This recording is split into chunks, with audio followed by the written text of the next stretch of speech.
BJ Nix, are you here? Present. Spoonie, Timothy Spoonie. Present, sir.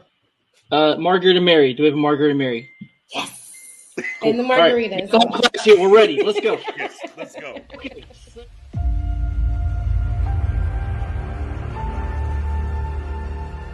the time to line up behind your team, to support your team. Have faith in that team. You know, it's peaks and valleys. You know, it can't always be good. And as I always tell people, you're never as good as you think you are, and you're never as bad as you think you are. But when we do know about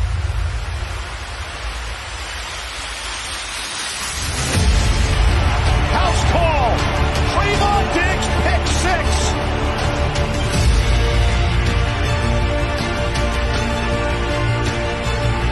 It's coming. They see it. Knocked away. Oh, Gregory! Hurts in trouble. 3 Cowboys wrap him up, make it 4.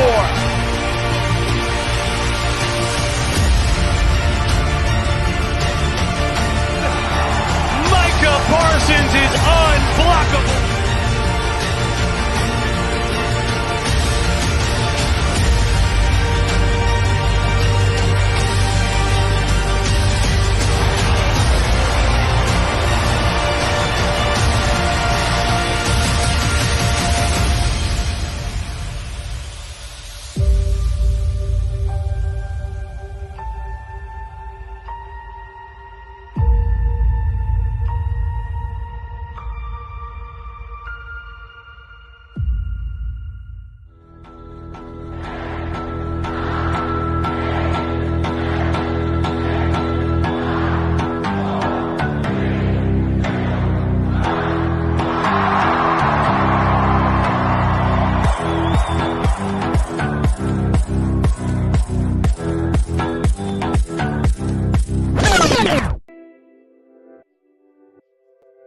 Yeah, man, ladies and gentlemen, welcome to Pick 6 Sports Live, Season 4, Episode 2, and we just got to unveil the new intro. Man, it's been a while since we've had a new intro, so we had to get something going. Shout out to my guy, Coach Cowboys in the building, says nice intro. I mean, I ain't gonna lie to y'all. Man, just hearing Spoonie talk a little bit, you know, I'm ready. Like this wall over here, I'm about ready to run through it. How about we give a quick shout out, some fires in the chat for our new producer who put that together for us with 1 day notice. Yeah. So the backstory is, I came home from work Monday night. My daughter's like, "Hey, y'all know y'all want an intro Monday night?" I was like, "Yeah, that'd be cool. That's what's up." I get up the next day, and this is what she sent me. And I'm like, okay, yeah, we're on to something. So all my due diligence with my daughter, Jayla Nix, shout out to the younger Nix, if you will, has definitely paid off. I ain't gonna lie to you, low key, I want to run it again. Like, people are just getting here right now. I'm like, they didn't see that. I just want to run it again, but they don't want to come here for that. Yeah. You know, maybe we can end it with that. Maybe we will. Maybe we will. Maybe we'll do it. But everybody's in the building, man. Hopefully everybody's having a fantastic Wednesday. Fantastic Wednesday. I want a work week like the mini camp. We're going to talk about that one day and then you're gone. But we'll talk about some of that tonight. And of course, tonight as well, you know what we're into. We're doing our position series breakdown leading up to training camp. We did offensive line week 1. Now, episode 2, week 2, we're going to do the defensive line. We're going to stay in those trenches. We're going to talk about that. But with that being said, Spoonie, we had a nice little chat. We do the pre-show space on Twitter. We had a nice little chat over there. That was pretty good. How you doing, brother? Oh, feeling good, man. Feeling good. It was a nice little warm up. It was cool to getting, into the convo with Cowboy fans. Wait. We're getting a lot of running backs. Now, I'll tell y'all what, y'all, if y'all want us to run back the intro one more time, then y'all gotta hit some flame emojis in the comment section. Y'all if we see enough flame emojis, we'll run the intro back one more time for everybody, and we'll go from there. But you gotta hit some flame emojis and let us know if y'all really want to see it. A couple of people said they want to see it. I want to see it again because it's that part where they show Micah Parsons, the lights out, Spoonie's talking like that. That's where I'm like, I get fired up, man. I'm excited about that intro. So Jayla, shout out to you. Really appreciate that. And as she's in the building, she says, it was a blast to make Going to be a stellar season. It is Got what it Rome is. here. What's up, Rome? Yeah, well, shout out to my guy Rome at the building, John. Okay, the flame emojis are happening. All right. Okay. All right. Let's go ahead and run it back then, and then we'll get back to how you're doing, Spoon. How about that? All right. Let's run it back then. BJ Nix, are you here? Present. Present. Spoonie, Timothy Spoonie. Present, sir. Margaret and Mary. Do we have a Margaret and Mary? Yes. And the margaritas. All right. Here, we're ready. Let's go. Yes, let's go. Okay. This is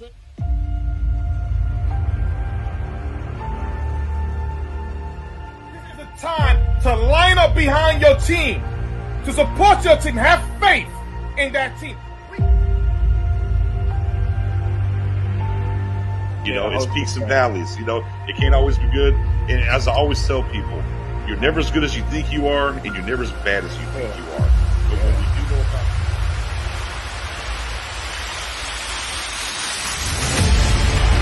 House call. Trayvon Diggs, pick 6.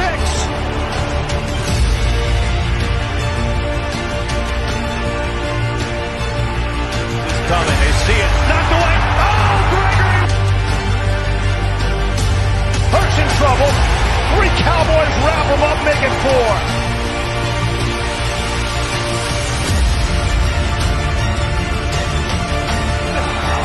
Micah Parsons is unblockable.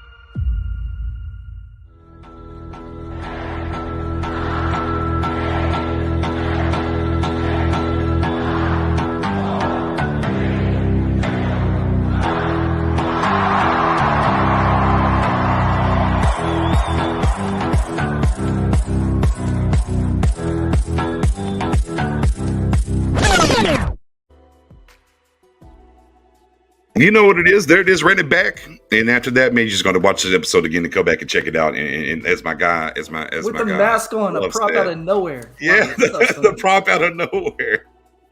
So you got to unmute yourself, though, brother. I'm inside.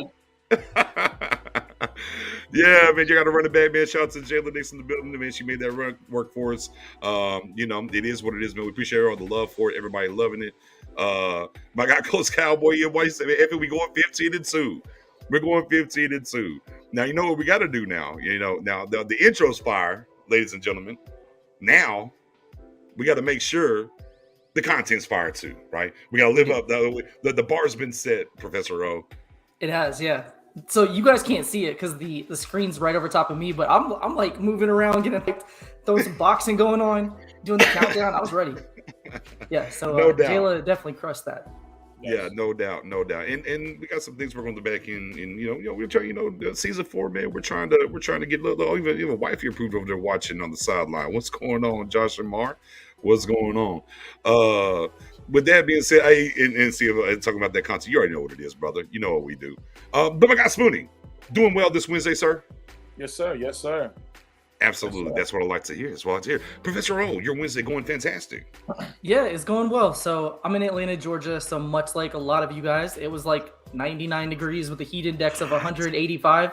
So it's hot out here, but it's good. You know, it's a good day. Our girl Mary is in the process of doing some moving, and she is trying to mash the gas and get here. We'll have to wait and see. She was stuck in traffic. She was updating us as things were happening. So we'll have to wait and see if she can make it before we get up out of here tonight. With that being said, y'all already know we're going to talk about this mini camp. 1 day mini camp, if you will. It was very big on the mini, maybe not so big on the camp. So in case you don't know, here's what happened. So they practiced on Tuesday. And then today They canceled practice, did some team building, if you will, and they went and some top golf. We saw some golf swings and whatnot. And then afterwards, they concluded and said, "Hey, guess what? We're not gonna do nothing tomorrow. We'll see y'all in July." So, on the antithesis of what happened in this camp, Professor O, how do you feel about the 1 day workout here? I don't love it, but full context and full transparency, because we try to do that, make sure that you guys have all the facts. The Patriots canceled a practice. The Rams canceled a practice. The Eagles canceled their entire week of practice. So it's not just the Cowboys, which makes me feel a little bit better about it. I don't like it, honestly. I would have liked to see us there. I mean, this is the first week that the vets and rookies were both there together. There's a lot that you can build. I would assume the Cowboys felt like they were in a good enough spot in terms of the offense install, where they said, this is probably a good stopping point. We have some players that have injuries. Let's let them heal up. Let's not push into the other players. We'll just see you guys in July. That's what I think happened. But at the same time, the fan in me is like, we went 12-5 and lost in the first round of the playoffs. We're not in a spot where we can have, can just say, we're just going to take 33% of our actual mini camp practices. We're just going to pass on the rest of it. So I don't like that, but there is something to team building, and there is something to being healthy, and there is something to not overwhelming the younger players and forcing too much into a tight window. So if that's what they feel is best, then I'll defer to them, but I don't love it. Yeah, and look, I like the team building aspect, right? I do. I would like it a lot better if they would have maybe practiced for 2 days and they did team building day 3. I think I kind of, would be more on that realm. But to a certain extent, I do kind of understand what's going on because of the injuries, right? And because of the younger guys getting a lot of work even prior to the camp. Maybe a little burnout, perhaps, right? Spoonie, what's your thoughts here? I know we talked about this a little bit in the space, but the 1 day camp, it's a little team building, and peace. We'll see you later. Yeah, I mean, I'm okay with it. The most important thing is getting the guys in the training camp healthy. We don't want to push the guys too much during the OTAs. If anybody got some injuries, we know Dwayne Washington was in a walking boot. We know Jalen Tolbert. He's one of the guys that we need to rely on. From a hamstring, right? It was a hamstring issue. Right. Now he's back right now. So, key guys that we're going to really heavily rely on this upcoming season. We definitely want them not to be so banged up, because once July comes, it's going to be more intense. You're going to have the pads on. It's going to be more of a different type of practice. So I'm okay with it. Yeah, again, and we kind of get to some of these notes, right? Of defense being ahead of the offense. They should be, though, right? The defense has basically got the majority, 99.9% of their starters back from last year, second year into the system. So they should be a little bit further ahead. And prototypically, if you look at the history throughout like training camps and different things, the defense typically is ahead of the offense early. That's just kind of how this thing works universally. And again, they're going to get plenty of workout here for sure in training camp and whatnot. Stu, man, check your Twitter DM, by the way. My guy Marvel's in the group. But man, what's going on, man? Appreciate you, Marvel. But on the backside of that, right, there's a lot of youth on the offense. And I think for me, the youth for me is especially, maybe not youth, but the continuity of the offensive line. And I want as much work as I can get with this offensive line that we can possibly get. Because if we don't solve those issues, we can find ourselves kind of, going through some of the same things last year that we didn't like. But again, they had all the OTAs, voluntary stuff like that. It's in minicamp, and they felt, to me, I'm with you, Professor O. I think they felt they were in a good spot, probably with the install, that they thought, hey, it's good to go. And also, I mean, these guys are professionals. They understand what they got to get done mentally before they get to camp. And Spoon, and kind of what you said too, I like a lot is, no reason. It's a long season. It's okay. We'll get there. We'll be out there in Oxnard. They're going to get that work. We kind of understand that. But again, 1 day, and we're going to pivot from that. But let's talk about some of the news and notes that we did get out of the 1 day of workout, right? Dak. I think this is kind of interesting because they highlighted it. The throwing to covered wide receivers in the antithesis of saying, hey, look, covered or not, we're going to throw the ball. We're in practice. We're going to do those things. To me, I think it was interesting because they highlighted it. Let me pivot to y'all. Professor O, What do you think? A big deal? Not much to do about nothing? Do you think there's something here that they're trying to do mentally and install here? I mean, right now, I don't know that I would put it quite on big deal status right now, but I do think it's trending that way. It's early. We're in OTAs. If we see this continue into training camp, then that's a huge deal. The fact that they're going ahead and practicing this and trying to instill those habits and behaviors now is a good thing. So I like to hear that. I like to hear that Dak's trusting his receivers, saying, I know that you'll make the play. I'm going to put the ball where I think you can make the play at. I like that. But at the same time, it's too early with just one practice for me to go all in, but it's promising to say the least. 10-4. Spooning. Dak out here, and they kind of highlighting it. What do you think? Big deal? Much ado about nothing? Brigham Monroe, what you think? I love it. I think to me is a big deal. You know, losing Amari Cooper was a big deal to a lot of us fans. It's like P.O. just said, you know, for to have Dak trust his receiver to do that, that's a big thing because we all know that in the NFL, the receivers that we have will be going up against some real solid secondary, and you can't always want to. The guy has to be wide open. Sometimes you got to throw him open. Sometimes you got to just trust his ball skills, right? Is what he does best to come down with that ball. So I definitely like to hit things like that. Right, and that's kind of what we talked about somewhat, you know, in what happened last season. We were talking about these different, you know, offenses, whatever, like they just throw to their guy, and we just don't kind of do that the way that we scheme and do certain things. And, you know, there was some things that have been brought up, neither here nor there with, does he trust Cooper enough to do those things and whatnot? Obviously trying to instill that thing. Obviously we're hearing about, you know, Lamb getting moved up. You know, Dak's like, hey, you know, you come over here. Dak's out here talking about, I'm going to throw him for the rest of my career. So maybe he's getting his guy, right? And I kind of went through this, and we talked about this on the space that I ran the other night, is if we're going through things, right? And we just I'm just going to go the last two, you know, quote unquote franchise quarterbacks, right? And it's not saying that these are those guys. I'm just saying in general, right? Romo had Dez, right? That was his guy, right? And we can point out certain things, right? Fourth and 1 or 2 in Green Bay, Beasley was open underneath. Hey, but Dak was one-on-one down the field. Now, the catch, non-catch thing, we've been through that. We're not going to regurgitate any of that. But who did he go to? He went to his guy, right? And you go back to Aikman. Aikman had Irvin. You know, in the third NFC Championship game straight, whenever we got down early, what does Michael Irvin always talk about? Man, Aikman got in the huddle, looked at him, and said, I'm going to you. He had his guy. Not that Dak and Lampkin is going to be that kind of content, right? You feel me? But here's the thing, though. Dak, I think for the first time, because Dez wasn't really his guy.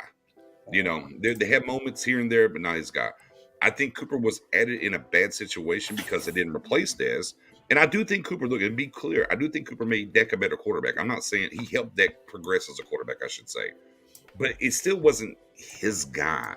And I think what we're seeing with Lamb and whatnot in these OTAs and throwing to the cover guys and things of that deal, I think Dak just finally, 6 years, going to his 7th season, he just has his guy now. And that matters, right? He has his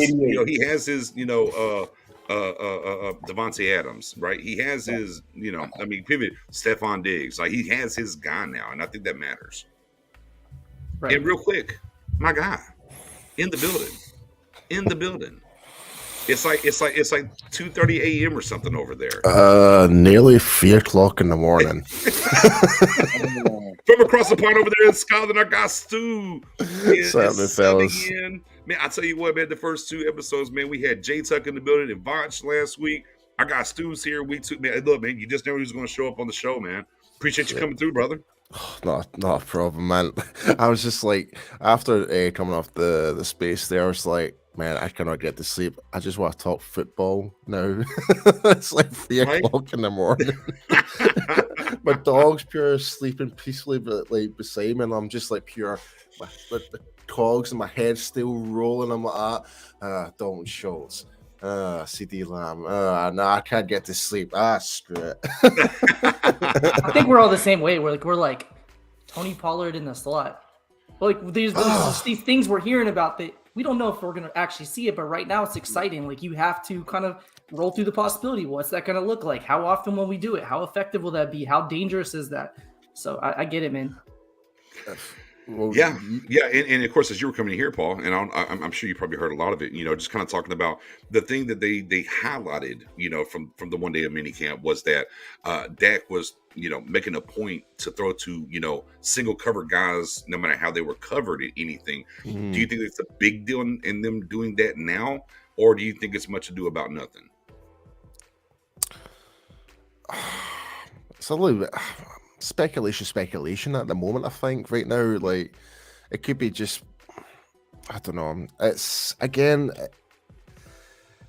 we just don't know. We don't really necessarily have our deep threats at the moment. We can't. So it seems like we're kind of limited what we're doing at the moment in a way as well. So you could probably put it down to that, because obviously Tolbert's supposed to be the deep threat. You could also say like some Gallup as well, but both of them unavailable right now. So I think we're just kind of trying to make do what we've got at this very moment. So right, and again, I think it kind of goes back to what we talked about, Spoon. Early on in the early rookie camps and second year player camps and whatnot, like they were highlighting penalties, right? They were highlighting them. Ball headed penalty. They benched him real quick. So I think here's what it is. It's hard, and back to what you said as well, right? On the Pollard, we've been here before. We don't want to get burnt. He's lining up in the slot. Oh, my God, great.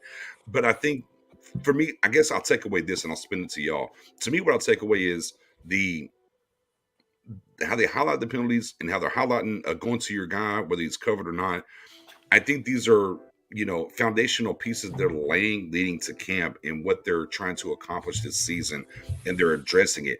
And for me, I think it's a positive. Now they have to walk through the door and get it done. I understand that, but to me, what we go from last year and what we saw, and things that we talked about and were maybe frustrated about, it does seem they are seeing the same things and trying to change those. And maybe a prior coaching staff didn't do it as much as we would have liked. So to me, that's what excites me. Some is I know they're at least conscious of it, and it's being talked about and trying to be laid out. And I'll go clockwise here. Spoonie, in that spectrum, what do you think?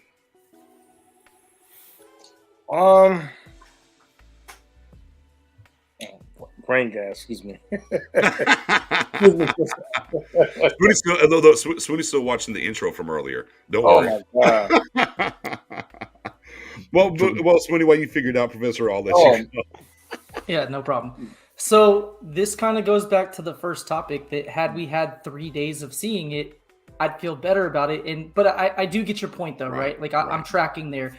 We got to practice things that needed to be changed. We needed to see Dak trust his receivers to make big plays. We needed to see the entire team take penalties seriously, because winning the turnover margin gives you a significant edge, but you take away from the edge when you rack up penalties at a high rate. So the little things like that matter through the course of the game. Every time you pick up a first and it turns into a 3rd and long and you have to punt, like things like that add up and matter. So it's great that we're instilling the foundation of it now. Again, I would have liked to see it over the course of the week, but we'll kind of punt it to training camp for that. 10-4. What about and Paul? Some of the things that they're trying to address here early on, before we get to camp, is that progress for you? Is it things that you like, or is it? Oh, absolutely. Like, I mean, the fact is they're already thinking about, okay, what was the things that really killed us last year, and they want to make the improvement on it. That to me is progress, just from the narrative. You know what I mean? So that I'm happy with, and yeah, I mean, I'm all for it. Like, just plain and simple. Plain and simple. Spoonie, are you back clear now? Okay, you back. Yeah, you start playing the intro in your head now. Yeah, I'm back to earth. All right, come through, Spoon. Yeah. Listen. When it comes to the penalties, this is the thing. That's the one thing that could change a game. It can swing the momentum from your side to the opposing side, and those are the things you always want to correct as much. The Cowboys were one of the, top teams with the most penalties last season. And those are the things that we need to correct, guys. Especially when we got new guys on the offensive side of the ball, on the old line. That's where majority where all the penalties really come from. You really want to have your guys like Timmy Steele, who is gonna have a full season as a starter.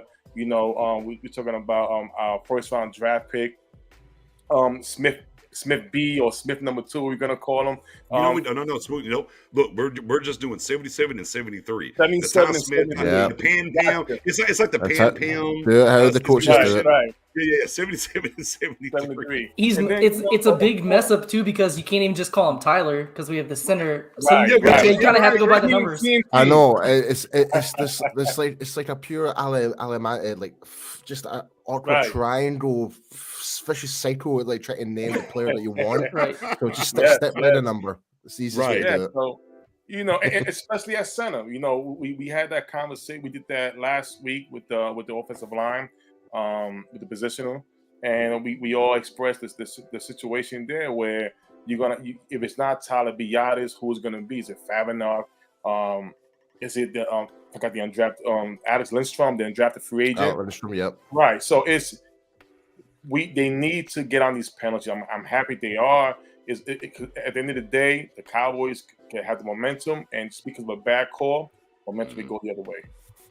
Just to add on top of that, like again, not so much the players, but the coaching themselves, like how their coaching needs to kind of be addressed as well. Like Joe Philbin needs to okay, what am I teaching them might help improve that. So he needs to kind of think about what he's doing as well. Yeah, real quick. Yeah, there it is. 20. Come on, run them likes up, man. Run them likes and give it a share. It don't cost you nothing. I mean, you're here already. You click it a share. You know what it is. Also, with that being said, I got Greg Southworth in the building. We have the Facebook group. It's still Star Game.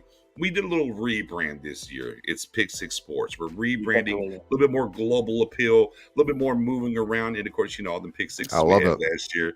You feel me? It was time to kind of do it. In case you didn't see, when this show's over, go back and run back that intro, and you might see a little Pick Six and a little action in there.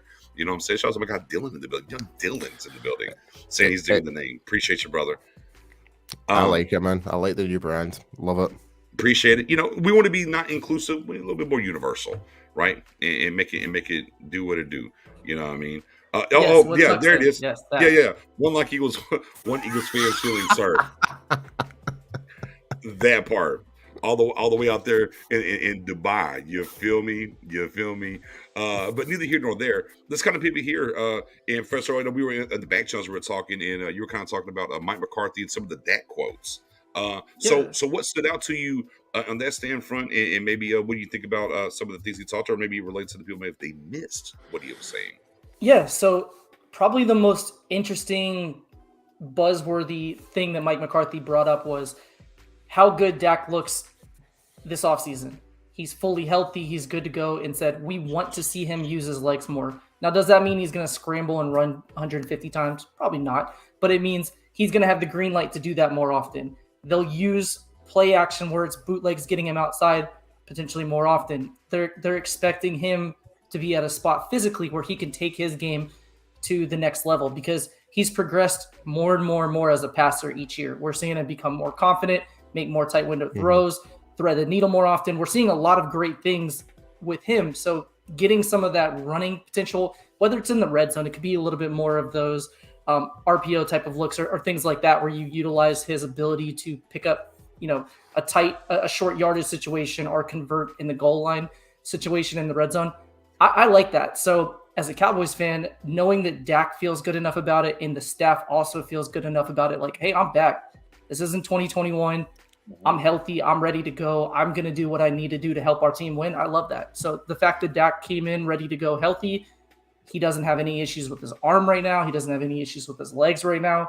He's fully healthy, and the team is encouraging him to be that player that we know he can be. I love it. I think that's very exciting. Just to add on top of that, and maybe I got you, Paul. I got you on the back end. And to add to that, I just want to throw this up here real quick. So I want to add to that. Shout out to Marcus Mosier. And he said, head coach Mike McCarthy says Dak Prescott is leaner, right, and more flexible, all right, than he was last season, which obviously is going to come from, we talked about this a ton in the Spaces in last week as well, about the fact that Dak's in these, voluntary OTAs, mandatory, whatever, but he's actually standing up, throwing and doing things. But it's very key to me that Dak Prescott actually chimed in and responded and said facts and co-signed. So this isn't just per se maybe lip service coming from Mike McCarthy that sometimes coaches can do. Like Mosier put it out there. and about being what going back to what McCarthy said, being leaner, more flexible, and Ted Prescott, who obviously has the ultimate inside knowledge there when it comes to his brother, co-signed it and said facts. So once again, that's again back to what was brought up there. I think it's big. Go right ahead, Paul. Yeah, I was just going to say on top of what Matt was saying there, it's like if there's anything it's going to be a bonus for is I find this with that going more or less getting the green light to kind of run a bit more, it kind of gives I don't know how you guys might take on this, but it might put a little bit of pressure off the O-line to a certain extent. Reason I'm saying that is like the level of pass protection, the level of like you could like you can see where I'm trying to get with what I'm trying to get at. It's more so with that with the ability to run, like you're not having to kind of like Dak there's less stress on Dak worrying about his O-line trying to make the pass block or whatever, and that like oh god, I'm sorry, I'm just absolutely shattered, guys. I'm sorry. You're good. No, you're good. But I think the one thing when we talk about that, when we think about McCarthy's career, there's a particular quarterback that he coached by the name of Aaron Rodgers, right? Okay, and again, Aaron Rodgers isn't a read option. I'm running the ball guy or nothing else. What Aaron Rodgers is, okay, boom, boom, boom. It's not there. Okay, I'm gonna get these 5-6 yards to get out of bounds. I'm gonna get this first. I'm gonna kill you.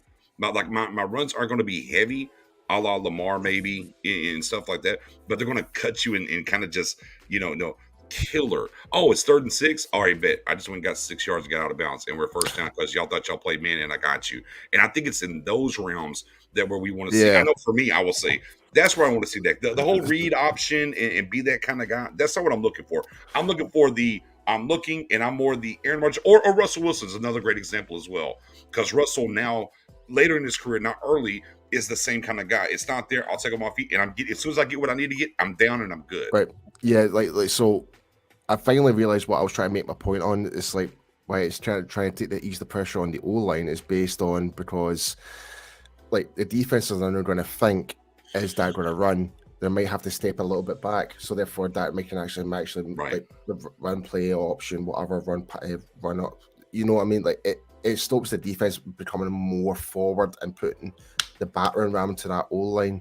Right. That's the kind of point I'm trying to make here. So it's like we're not going to see as much, like even though you've got like the Eagles, you've got that monster of Jordan Davis.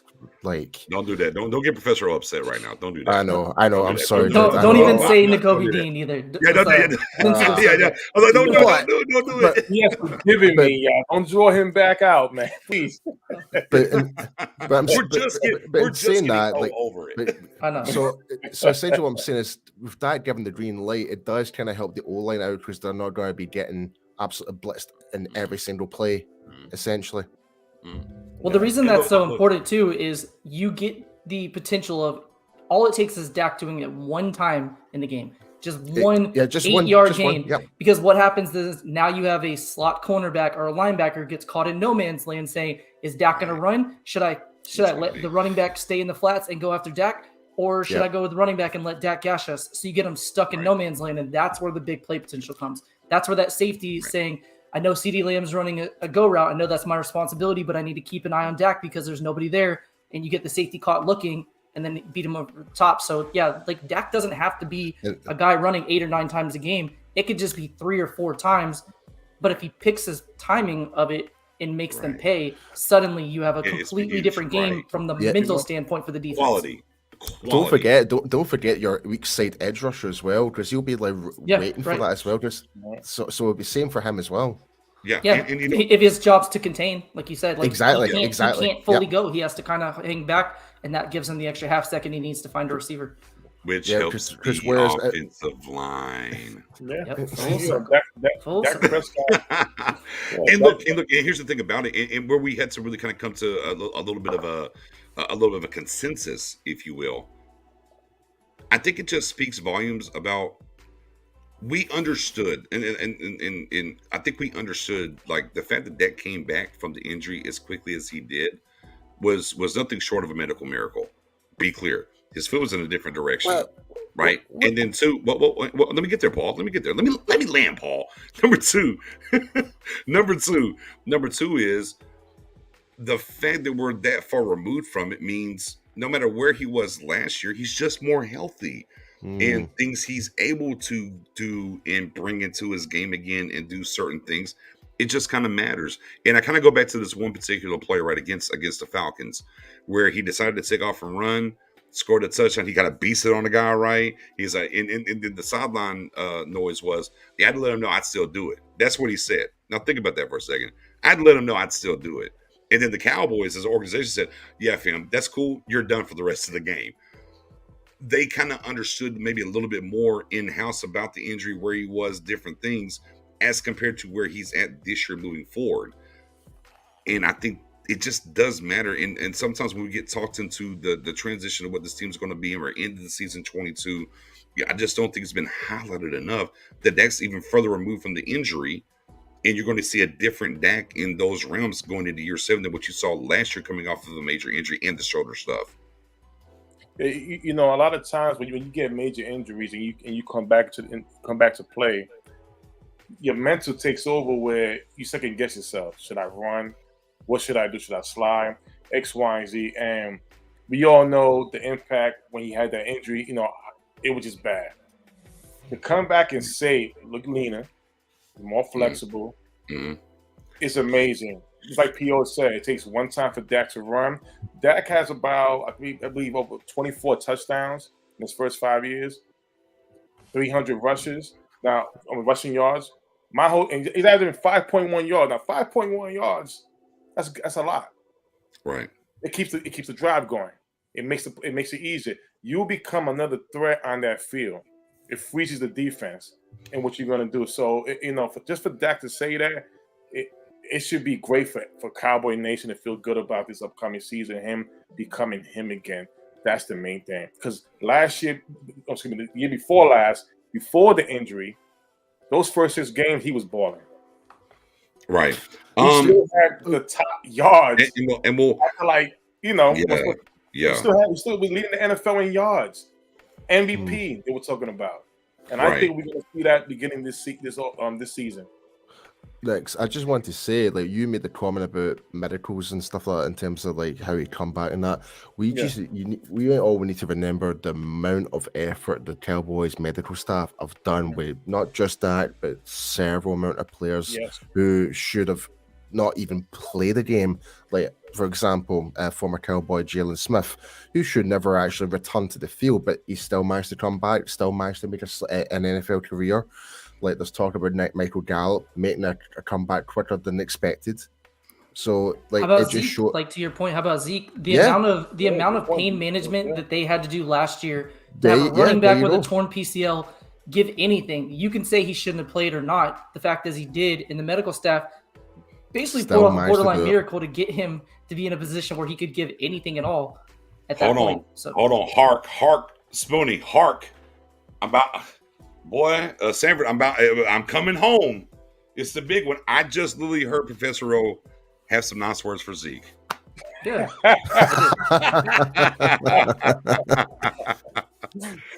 Well, it was hot in Texas. Oh, come on. It was hot over there, so maybe it's the heat. My man is feeling it. Come on. Nah, really? Wait, do you want me to really put some emphasis onto it, or do you want just to say it? Like, you may take our lives, but you never take our freedom. Yes. There you go. So, Smack Nation's comment. I've heard Nick say this literally, 500 times last year. Pull up his comment, please. Oh, okay. Gotcha. Boom.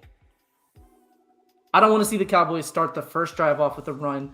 How about a play action or RPO to catch the defense off guard? If you remember, it was 2019, I believe. 2019 against the Giants. First play of the game, we went play action and hit Tavon Austin deep for like a 75-yard touchdown.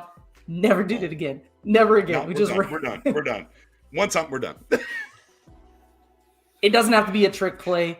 Just something at all, because it's so cliche and easy to say, we're just going to run the ball, pick up a couple yards, get in rhythm, and then attack. No, how about you do it before they're ready to?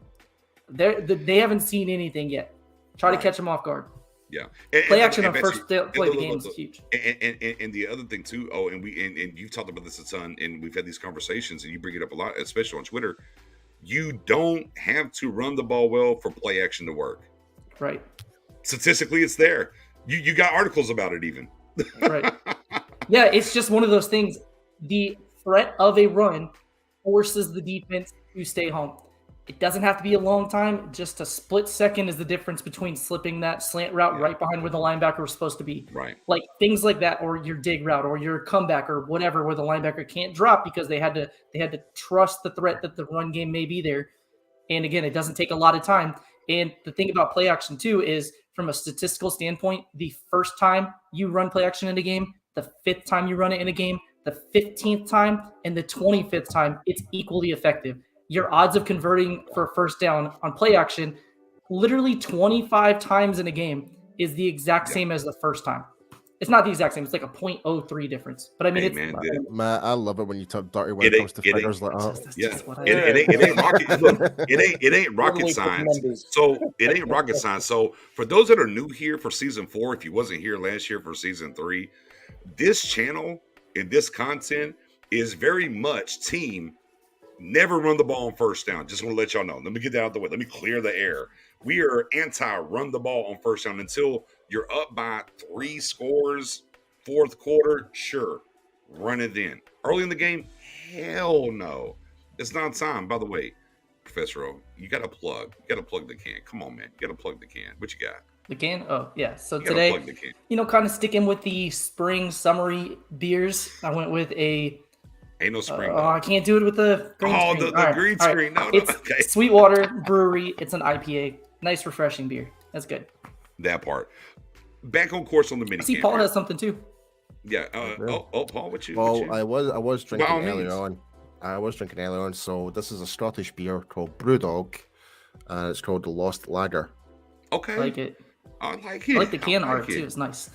Yeah. I got to that point in my hobby, whatever, I don't know, passion, I don't know, whatever you want to call it, where now it's not just the flavor, like the artistic element of it matters. Like, does the can look nice? Is it a cool design? Did they put effort into it? That kind of goes into whether I'm going to buy it or not. You know, the one thing I will say too is Troy Aikman's can. I like his can. I'm not a beer drinker. Simple, effective, but it works very well. Like Aikman's can is fantastic. It's very fantastic. It matters. That stuff matters. It does. It does. Pivoting from that quote, was there any other quote from McCarthy that you want to bring up about anything he happened to say, whether it was that or anything else in this conference, or anything that stuck out to you? Honestly, the 2 biggest things for me were the parts we brought up on him using his legs more, and the fact that Dak looks leaner and more flexible. Those are the 2 biggest things. And then he said other things about how we trust Dak and Dak's leadership and all that stuff. But that stuff we all know and stuff we expect. Those were the kind of the 2 buzzworthy notes from McCarthy's press conference. 10-4. Spoonie, you looked at the news, the notes, things that are coming out from the mini camp. Anything stuck out to you that you want to maybe comment on or bring up? I know your guy kind of had a day. Oh, Tyler Coyle? Yeah, today. Yeah, a little something. Yeah, he had a good day. He had a good day. But but you know what? I don't want to cheat my boy Tyler Coyle. I'm sorry to say, man, but we all seen the movie Summer of Sam. Well, this Summer of Sam, and I'm talking about Sam who we drafted. I mean, I'm feeling something about him. I think. What did he do the first day? So for those that didn't get a chance to see it, what did he do Tuesday from a sack standpoint? He had 4 sacks, 1 on Terrence Steele and 3 on the rookie Waletzko that we drafted this past draft. He's been working out very hard with Charles Haley. Jerry Jones been very excited about him. Jerry Jones had the comment. And Jerry Jones, he sells the snake oil, and he said Charles Haley-esque. Yes. And, I had posted that on Twitter. A lot of fans, he's not Charles Haley. Listen. I'll say this, not to go off, but I understand. It ain't gonna be smooth serving, but by all means, go right ahead. Go, sir. I understand when it comes down to the free agency, we don't trust the Cowboys. But the one thing I have to say is when it comes to draft, they did a very good job. I mean, these players perform. No, you're good. You're good. I'm just Well, when I hear comments, from Jerry Jones, who he knows his guys, you hear comments from Will McClay or anybody on that staff, I'm cool with it. As long as it translates to wins in the field. It's not going to happen overnight. It may happen soon. We saw it happen with Michael Parsons last year. We all know if last year's draft was to be restarted, Michael Parsons, number 1 overall pick, the way he played. So when I hear these things about Sam, I'm like, I'm digging it, especially how we lost Randy Gregory to the Denver Broncos. We all know that D-Law, he is getting older. We don't know how much time he has. We're gonna need somebody on that defensive end. Tuck something that we're gonna do. We're gonna do defensive line. Don't get too much away. Don't get too much away. I don't want you to take away yet. Let's make sure we tuck that for the defensive line breakdown for the position breakdown. But for the first 2 days of camp, I love the fact that we talked about. I love the fact hearing Sam had 4 sacks. We know it's not padded, but just to see that he's doing things, I like that. Hey, Professor O, as you're along here now for season 2 in this thing, you already know we got real Spoonie in. He always gets ahead of our topics. We got to reel him back in sometimes, and Mary's not here to reel him back in. But real quick, put up a great question, man. Hey, Chad, OTA's minicamp. What are you hearing? What are you excited about, man? We want to hear your comments. We want to put these up and let the people know who y'all are excited about, and we'll kind of go from there. So I got a couple things for me from the camp real quick. I'll be honest with y'all. Y'all know my tweet, guys. I do it all season long. Special teams matter. Hey, man, I'm out on Jalen Tolbert as the punt returner. I'm sorry. Now, look, I get it. It's OTA's training camp, but the things are being spun around. He's the guy, and I'm like, yeah, makes sense, right? Because it was Dez Bryant, it was Cole Beasley, right? Then it was CD, a little bit of Cedric Wilson, right? I mean, I'm tired of that. It matters, and they're just literally, no pun intended, they're punting, if you will, on a punt returner. We need to be better there. We need to be better there. And Tolbert has no history. So for everybody that was giving me stuff last year, we're not cussing yet. When you almost did. I almost did. But I didn't. I reeled it back in. Because last year, I was trying to organically get more touches for Pollard. Here we are a year later trying to still do the same thing. I was like, he's returning kicks. Put him in punt returner. Oh, he's never played punt returner before. Don't do that. Boom. Guess what? Tolbert's never been a punt returner. So let's use the same logic here and not do that. So for me, I really wish they would attack the punt returner, position a little bit better. You know what I mean?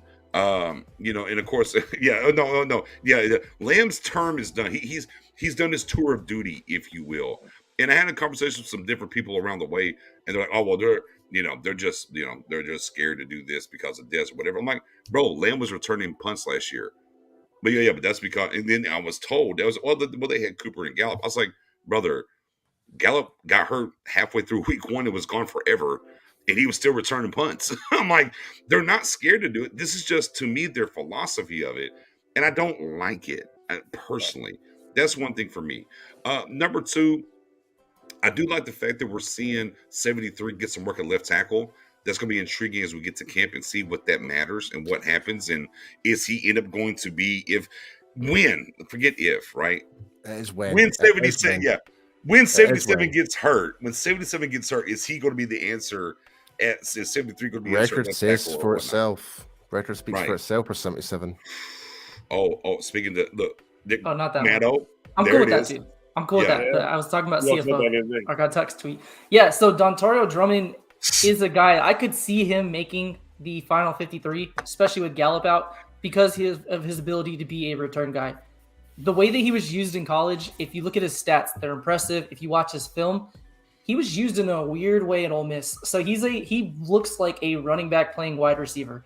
He was heavily used on passes behind the line of scrimmage, screen passes, where they used his ability to make people miss, break tackles, and convert short pitches and catches into big plays. He was also a punt return guy in college, so he naturally has done that. So I'm all for Dontario Drummond doing that.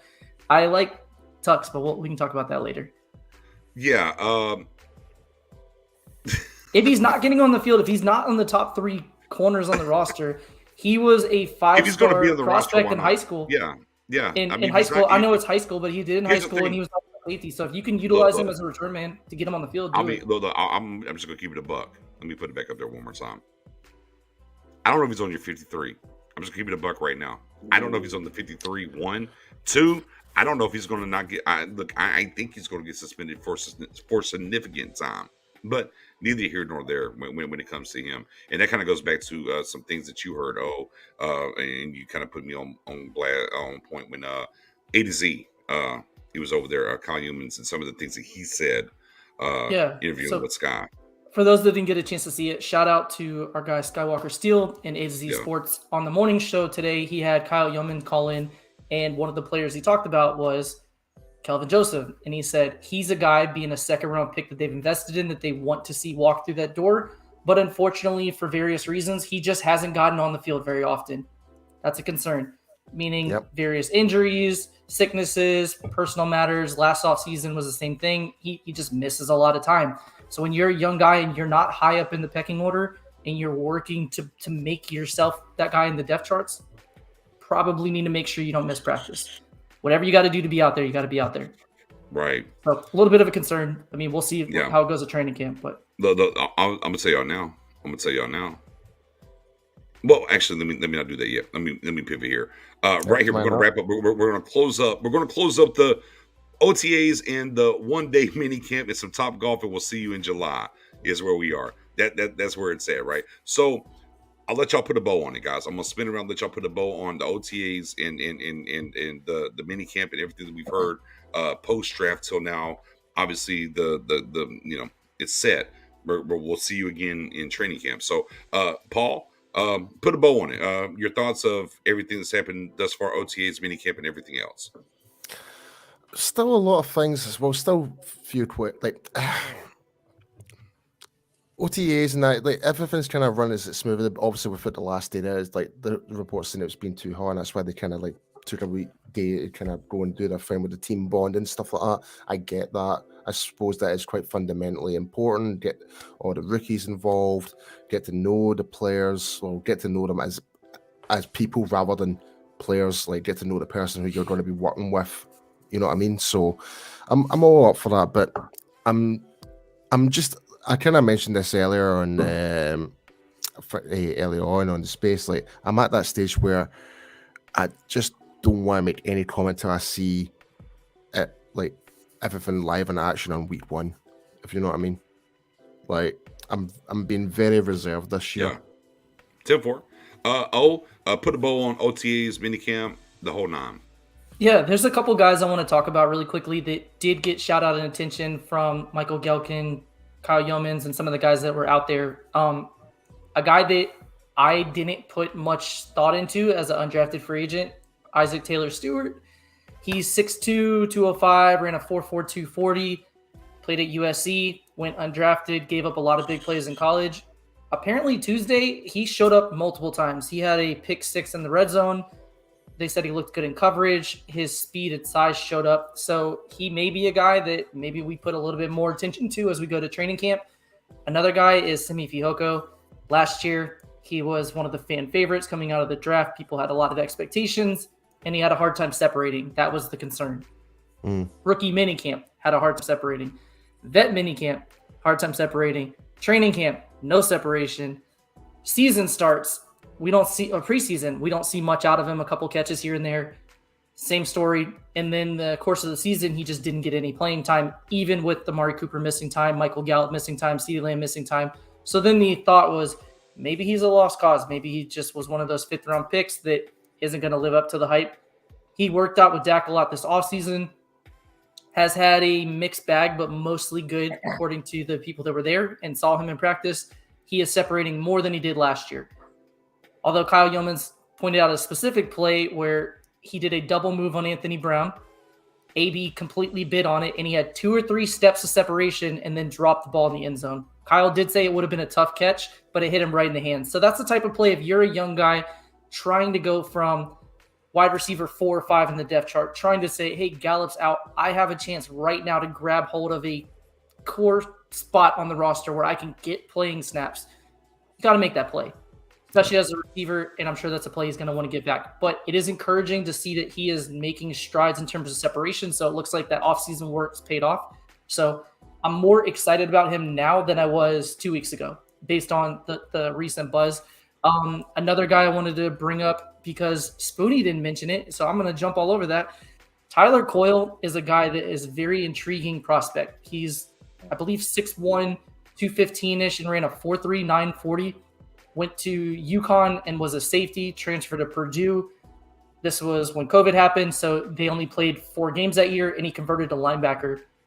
So when we're talking about depth at linebacker, and we're thinking, well, we have Jaron Kearse, who can kind of be a de facto linebacker and big nickel, and we have Bell, who's also a safety, potential linebacker. How about Tyler Coyle? He may be a guy who got special team snaps last year as the season went on, is a big hitter, has good size, and could potentially be that Keanu O'Neal light that we know DQ likes. He may be a guy, granted, this is going off of one practice, but the buzz was he looked really good and popped. So if he can take that into training camp, he may push for a roster spot, maybe as linebacker 5 or 6. So just thought it's worth highlighting a couple of the guys that we may not talk about as much.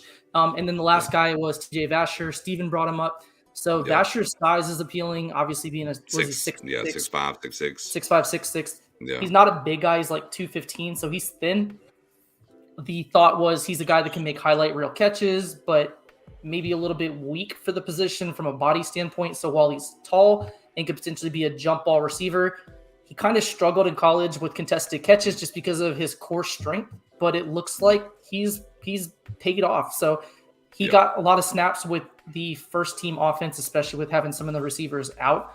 And he's had a lot of chances to make plays, and the buzz is very promising on him. So, again, a guy that last year, instead of cutting him, and this is very important to keep in mind, the way the Cowboys maneuver their roster right before cutdowns is important to take note of. So last year, when they had to cut down to the final 53, they put him on the NFI list, which is non-football injury list. And the reason for that is you don't cut him. He does not hit waivers. You don't have to worry about re-signing him and hoping nobody else picks him up. If you put him on the NFI list, it also means he has to miss a significant portion of the season, but it kind of gives you a first-year waiver, which is what we did. Right. So I just thought that's interesting that they utilize that tactic. So maybe there's something there, and he has a different body type than anybody else on the wide receiver room.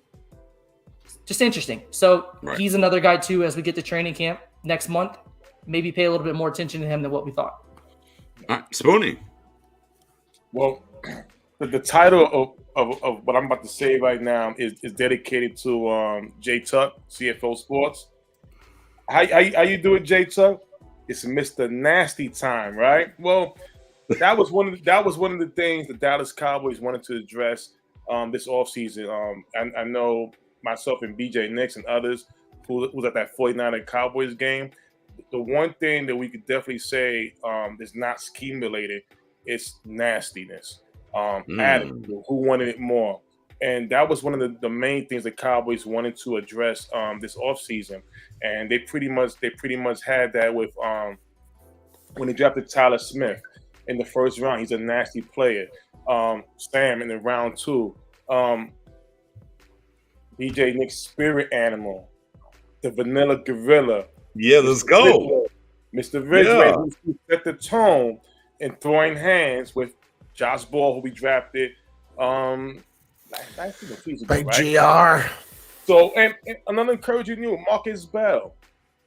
I mean, interception, he's undrafted safety who maybe have a bigger role this season that we don't know.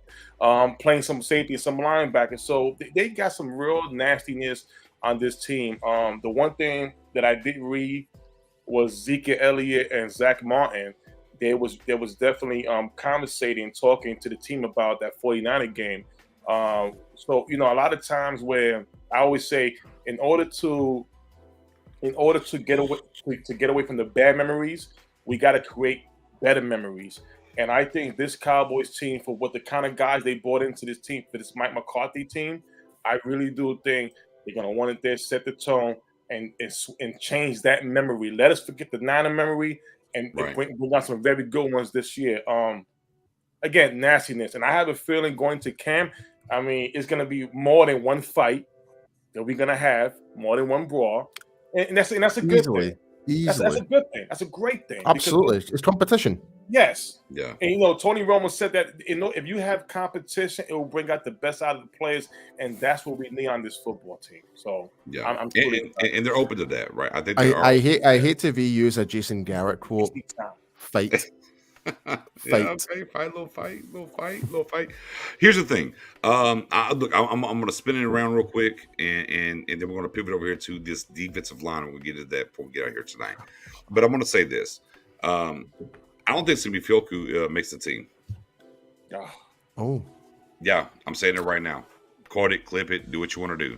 I think at best he's going to turn into another practice squad guy. I don't think he is. I think we're hearing too much about Vasher moving forward. I think there's too much about Fryfogle that's not been talked about enough that's going to step through that door. And I at the end of the day, I don't think he's done enough. He's been here a long time, and we're kind of hearing certain things about him. Some things have improved, but he hasn't walked through the door yet. So I think for me, and again, is it way too early to say that? Probably so. We're in training camp. I understand that. But I'm just kind of picking up what in between the lines of what people are saying in the undertones of what's going on. I don't think Sami Fijoko is going to make the team. Well, using the JG quote that Paul just brought back up about fighting, another part of the next year was finish the fight. It's great that you made a play by beating AB. You didn't finish the play, and you dropped the pass in the end zone. Like, things like that stick in people's mind. Right. It's one play. Yes, he could have had 10 or 15 other catches, but that's the play people remember unless he did something spectacular to offset it. Yeah. Those big plays, those matter. And let's go back to it. He dropped a pass that turned to an interception already. Yep. Like, there's other things that have happened. So, to me, I'm reading the room, and I'm reading what's happening because we're talking about, we were doing the Schultz talk, Spoonie, on the pregame, the pre-show space, and things about Dak needs certain guys and whatnot.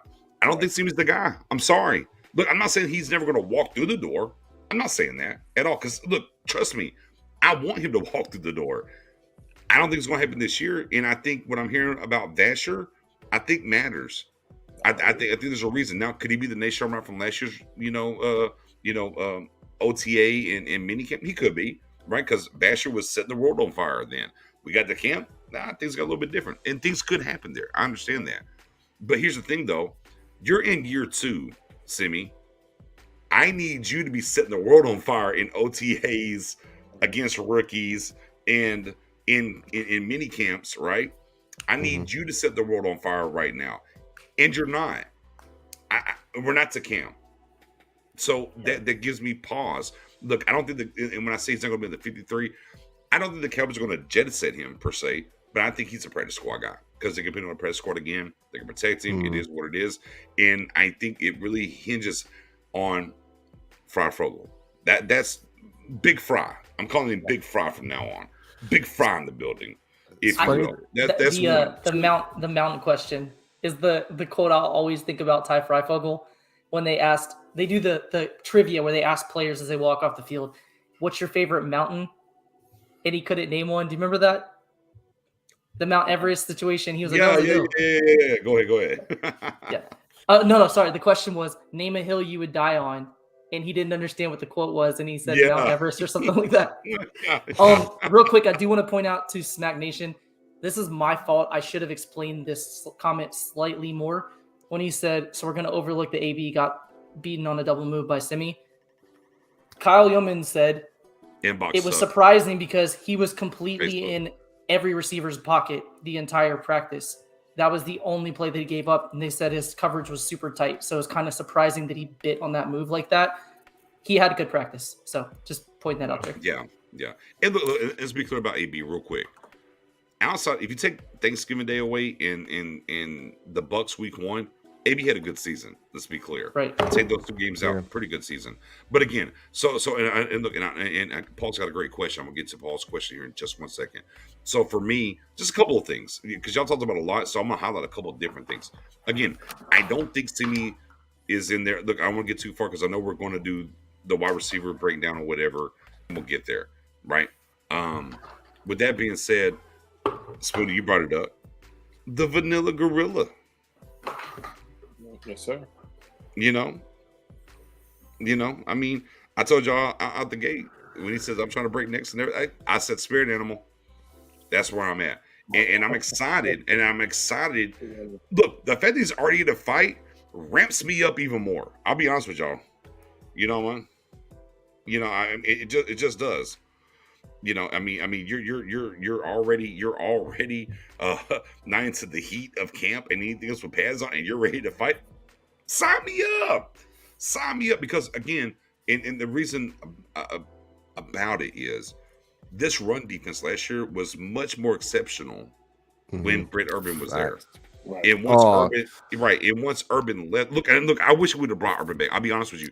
I know we drafted him. I still want to bring Urban back, but the fact that Urban left and they brought him in, it excites me in that realm if he can be that guy and help this run defense and be that.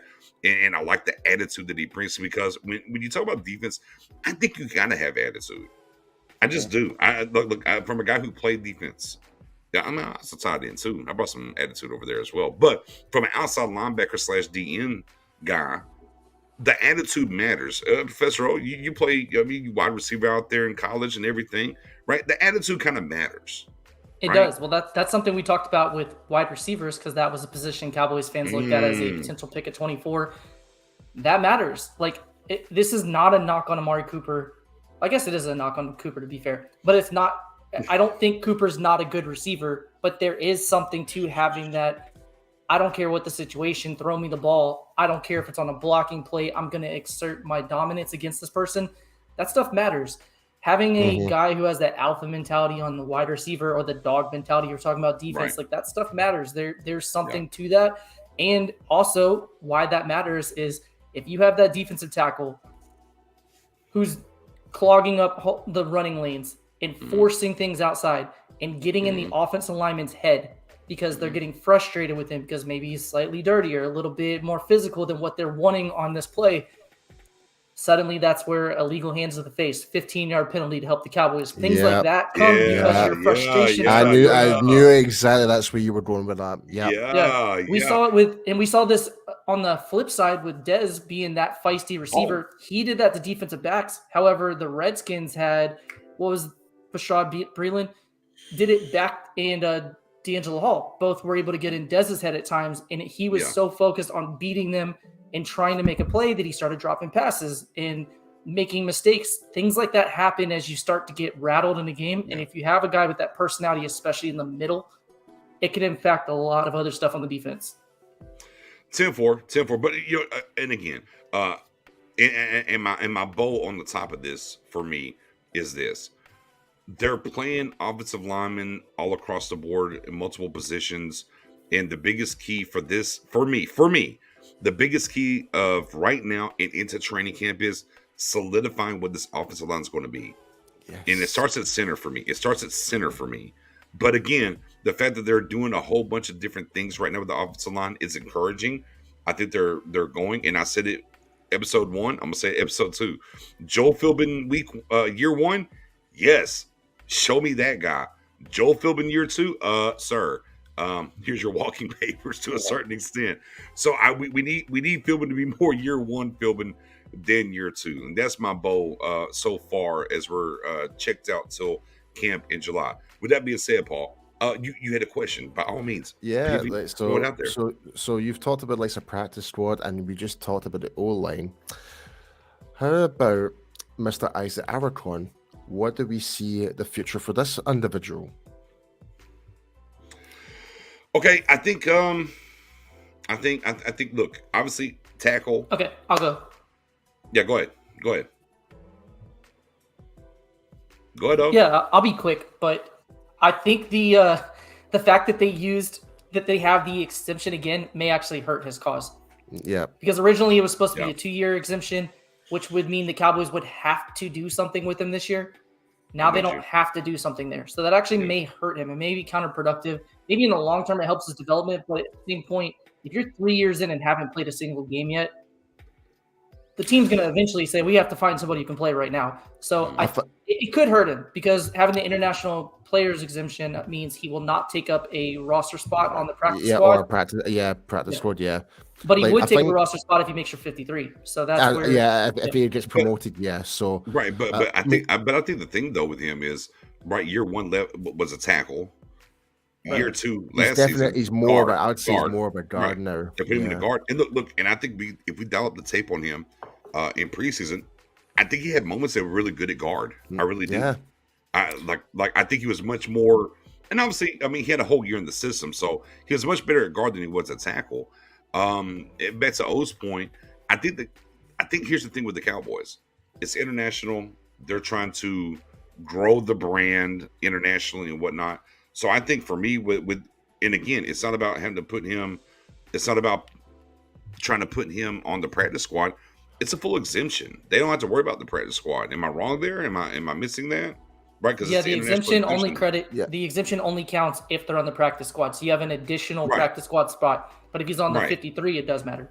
Right. So they put him on the practice squad. They can stash him, and they're good. And they can put him back onto the practice squad. That's it. He's actually there, and regards to like any future years, that's it. They can't do it any further on. Like he's in the 50-man squad. That's it. He's now a full professional. Yeah. On the roster, and that's going to be that's definitely going to be interesting because where he's at this year, we have to follow that and see. I want the cake. I love the cake. See, this is why I want to ask the question. Because for them, here's what happens. Oh yeah. Cruz. I mean, let's be clear. Marketing play, shit. Absolutely. This can be a marketing play for them. But it's not about the Cowboys being a marketing play. It's about the NFL and trying to grow their brand internationally. How the NBA has grown their game internationally, and they had to do these things to grow it in that room because the World League's gone right. Different things. You have these different leagues in other countries, so they had to do those things to grow it. And look, and going back to Alarcon, I think he has some game to him. Now back to O's point, he's he kind of matches a couple of things for Stephen Jones. He's dirt cheap. One, two. We're going to play the money, and I can stash you, and I ain't got to worry about it. Yeah. So I think for me, it's an uphill battle for him. He would have to go above and beyond to make this 50 the final roster. I think it's a stashable. And look, we'll have the same conversation next year about him, except it'll be different. The exemption's gone. Is he going to make it or not? I think that's where we're at, Spoonie. The way I'm seeing it just now, depending on, it's going to be the case of injuries, I think, this year. Like if there's going to be any injuries, that's when we will get to see him in the actual 53-man squad, I think. Yeah. Well, that's a question I'm going to have to reach out to people to ask because the new CBA specifically, and there's a new amendment to the CBA which increases practice squad, allowing you to have more veterans, more players like that on your practice squad.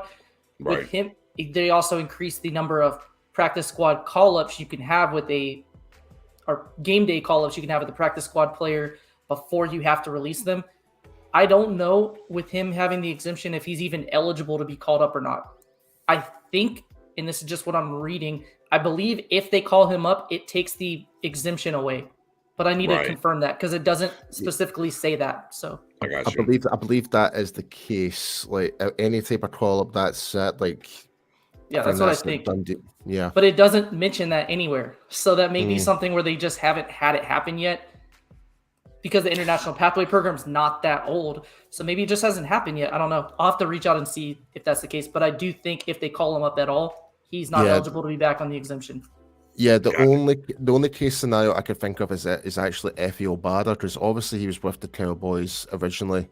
Then obviously he got let go, but he got brought back in due to the international program through the Carolina Panthers, and he was on the practice squad for so on. Then he was brought into the 53-man squad. Then he was given the actual contract after that, and everything, and they couldn't put him back down because of that. So I think using Effie is probably the best example if that's the case. If that was to happen with Isaac, really? Yeah.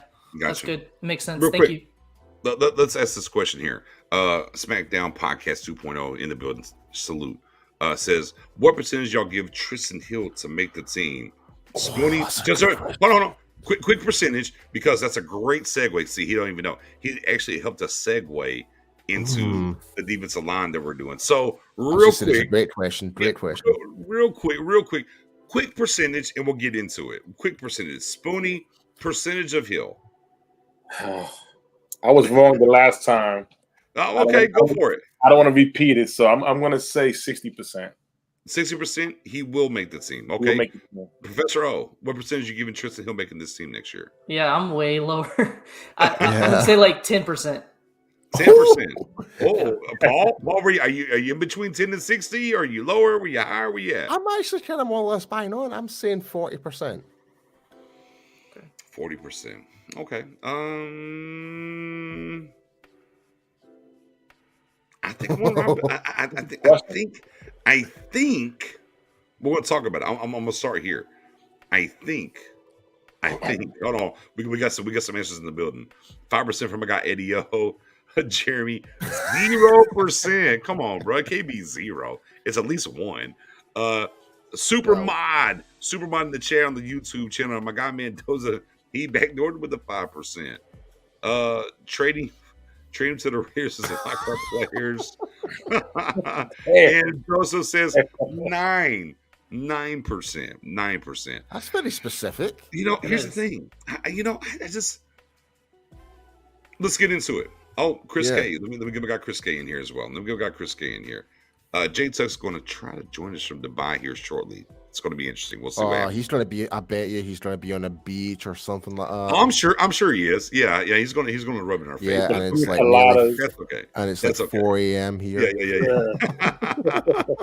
And then Jerry backdoor with the ghost and taking the 3 text by. And obviously we're going to get into that because now. Here we are. Last week, and of course, if y'all don't know, we are doing position breakdowns every single week leading up to the training camp. Last week we did offensive line. This week we're doing defensive line. So great question from a guy Smack. And of course, this is. I'll be honest with y'all. Let me tell y'all the truth about Paul real quick. The only reason he's here, he wanted to be here for this. This is why he wanted to be here. He was waiting. He came in. This is really why he's here. He wanted to talk defensive line. That's my jam. Yeah, see, I told you. That's okay though. We like it's our jam too. It is definitely our jam too. Chris with the who starts at 1 second. No, we got all this. We got all these things. We got all these things coming. Oh, that Bohana, big bow in the building. Heel. So let's get into it, guys. Let's get into it. This defensive line, a smidge retooled, right? I'll set the table. A smidge retooled. I'm gonna kind of pivot and let you kind of talk about some of the body changes on some of these guys. But in general, the big L, we know, right? The big L, Randy Gregory, he's out the door. He's gone. We understand that. Bye-bye. It's over. No crying over Spillman. Ain't no crying in football or baseball. Ain't no crying in football. It happened. Move on. Right. They got the deal done with D-Law, and we're going to talk about D-Law losing some hair and losing some weight. We'll get into that too. But let's go over to the other side.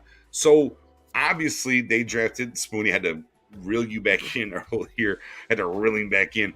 They drafted the guy Sam Williams, which if y'all followed the actual live content, and shout out to my guy Paul, who came through for some of that live content during the draft. Owen and Spoonie were too busy being in Vegas, and we wasn't. So shout out to Owen and Spoonie being out there in Vegas for the draft.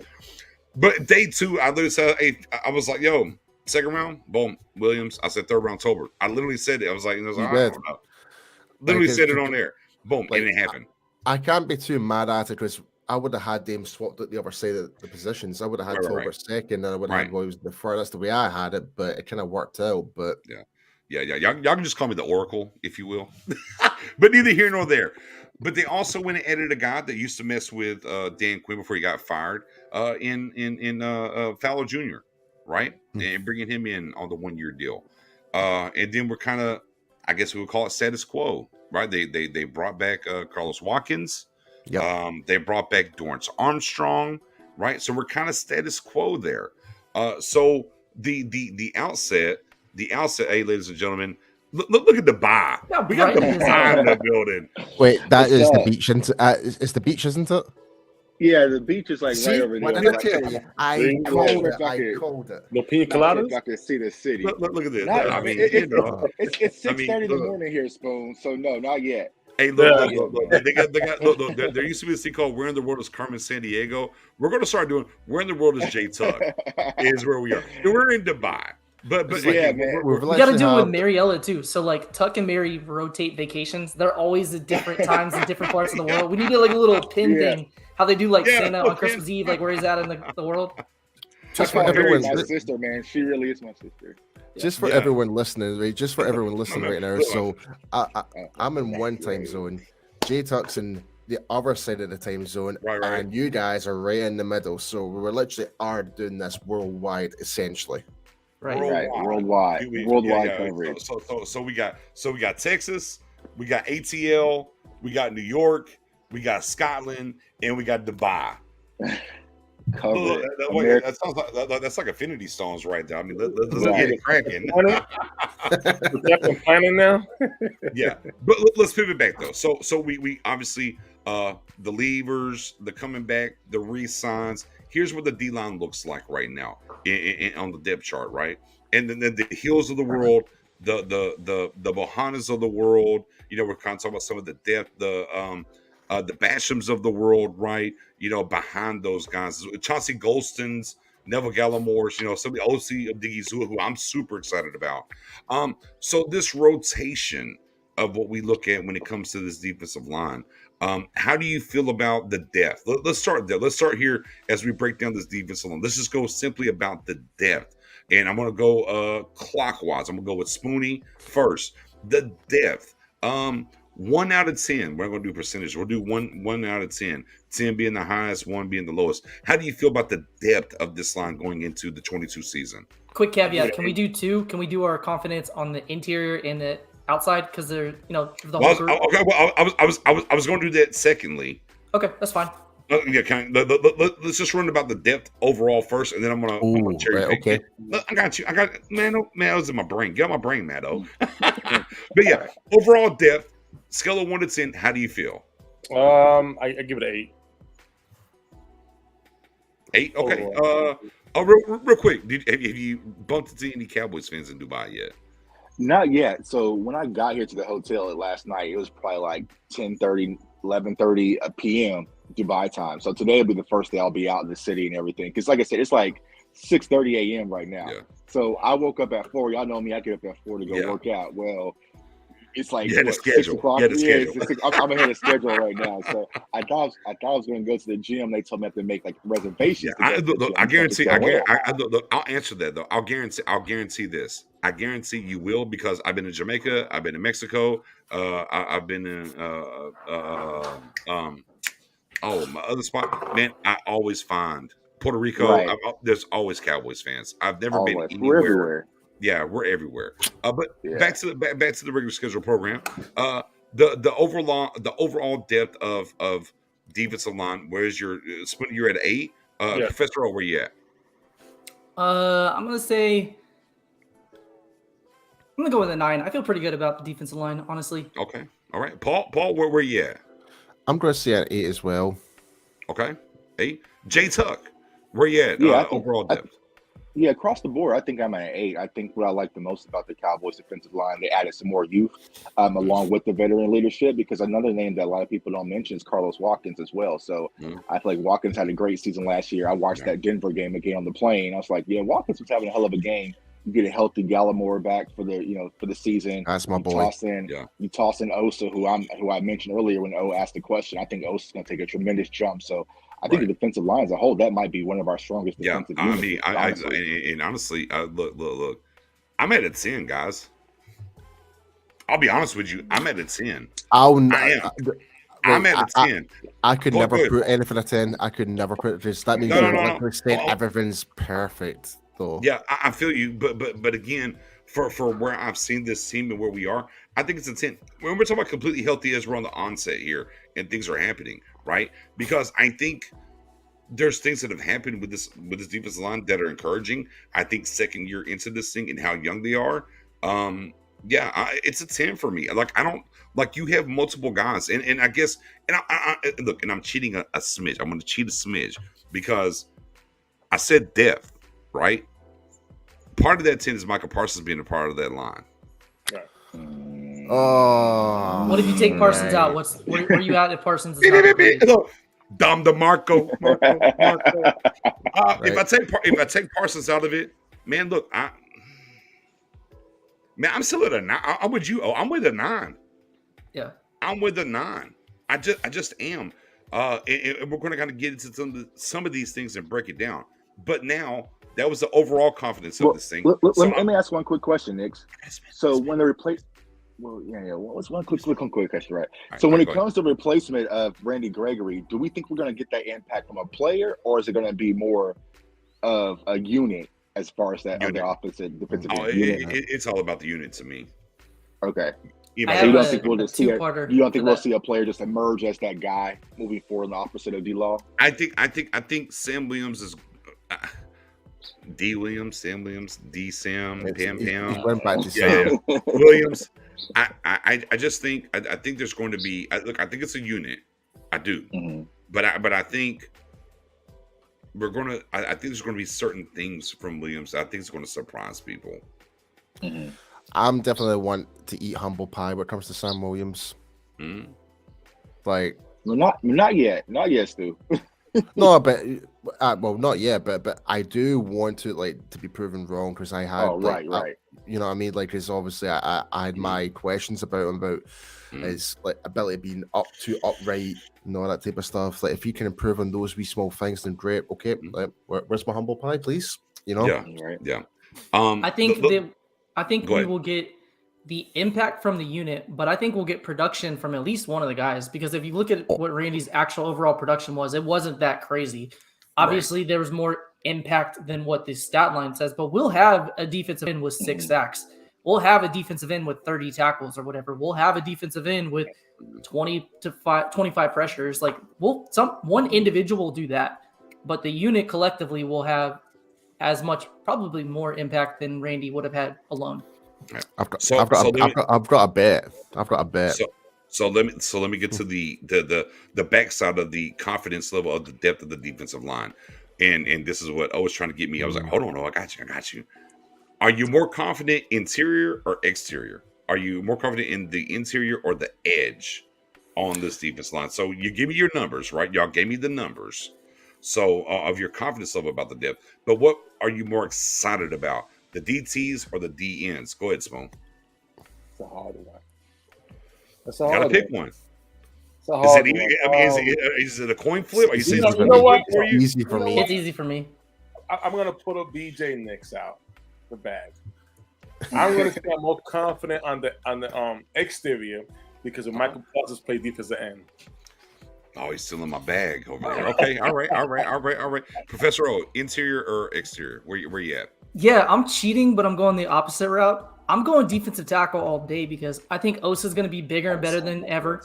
Neville Gallimore's gotten even bigger.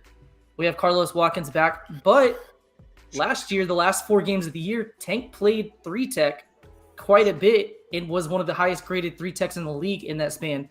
Chauncey Golson put on even more weight, 20 pounds to be exact, and is playing some 3-tech. So we have multiple defensive ends now that I can kind of lump into the defensive tackle equation because we're going to try to get multiple looks. You're going to see that NASCAR package. You're going to see some snaps where you have Parsons at defensive end, so somebody else slides inside to accommodate that. So I think collectively, I feel better about our defensive tackles than I do our actual edge rushers.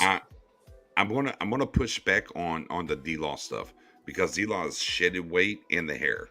That's so okay. I think and hold on, and I think the amoeba style that we kind of saw somewhat towards the Atlanta time where more guys were standing and doing things, we might see some of that from D-Law this year. So I'm with you. I think D-Law can still give you that 5-tech. I don't think we can see D-Law. To me, looking at his body frame now, I don't think he's going to do 3-tech anymore. Now, everything else, completely slam dunk cosign, especially with the Golston weight it screams to me about where he's headed. And that's exciting to me. And again, and we talked about, last season on these shows, we talked about Digizua a ton. The only thing that happened, and I brought it up and I was like, yo, if Micah Parsons was on this team, Odigizua would be through the roof right now. Y'all don't understand. Now, the only thing that happened to him was around game 11-ish, 12-ish, he hit the rookie wall. It happened. This year, though, being in the offseason program, I don't think he hits that rookie wall this year, and that's going to be exciting for sure. But Paul, let me pivot because this is why you're here. You're still was it 3 a.m. now? I mean, whatever time is over there. It's 4 a.m. right now. Okay, Time for J Tuck to wake up. Yeah, wake up. Yeah. Wake up. Is the interior D-line or the exterior? What are you feeling the most, man? I'm more excited about the interior. More excited about it. Like, obviously, I'm gutted that we didn't bring Brett Urban back. That's a bit of a loss. I do feel it, but when you put things in perspective, and Matt just kind of mentioned like Osa, like Sir Golston putting on the weight, but you and return like Sir Gallimore, right? So like Sir Gallimore, like this is like his third season. This is the contract year. He's got a lot to play for this year. A lot of people are forgetting about that. Sir. Okay. So he's obviously coming back from the injury and stuff like that. He was trying to get back in his momentum. He wants to go out there and set a principle going out there. I'm all excited for it. I've been rooting for Gallimore since we drafted him, even before the draft. Always wanted him in the Cowboys. I think he's going to be it this year. He had when he came back, he had a couple big time impact plays from a guy that missed a lot of time.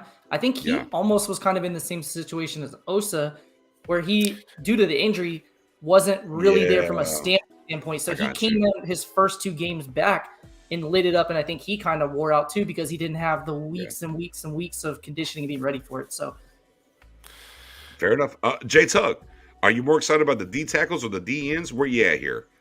Yeah, I'm going with the interior as well, man. And also, I'm still in about 40% of Micah Parsons for those A gap and B gap blitzes. So that counts for the interior. You took my Parsons' sake and you moved him inside. Look at you. There you go. Those count. Those stats count. But yeah, I think the interior is a lot solid. I think there's a lot more depth, man. Like you mentioned, Carlos Watkins. Also Ridgeway, who's high on Bohanna. And another guy people keep counting out. And I don't know, man. Maybe I'm just the one dumb Cowboys fan, but I love me some Tristan Hill still, man. I'm still a Tristan Hill fan. So I think we have a lot more depth and a lot more known at the interior. Now, I feel as far as impact, as far as the season's going to go, it's going to come from the outside edges. I feel like DeMarcus Lawrence is going to have an incredible season. And y'all know I'm the leader of the Chauncey Golston game. Now, my biggest concern with that is, does DeMarcus Lawrence being back, being healthy, does that stunt Chauncey Golston's growth? So I might try to play Chauncey Golston a little bit on the opposite side and see if you have that flexibility, because I think you have to continue off of what he did last year. But I would go with the interior. But if, say, for instance, I'm a 9 at the interior, I'm probably an 8 on the edge. So it's not like a huge gap. Right. And here's the thing. And man, nobody even talked about Big Bo. And again, when I talk about Bo Honda from last year, then let me bring up about Bo. He's athletic. He's a big guy. The pad level is the issue. If his pad level changes, he becomes a problem as well. Right. We got to let him walk through that door. Spooning, we're into our 4th season, Spooning. From day one in our content and what we've done and everything else, what is the one thing I've preached about defense in general? Some fatties. Down the middle. Down the middle. You have to be strong in the middle of your defensive line. You need a middle linebacker, and you need a safety on the back end. And you can look over the past 5 years at defenses, wash away whoever their cornerbacks are for the most part, look down the middle on what they have, and you understand what they do, right?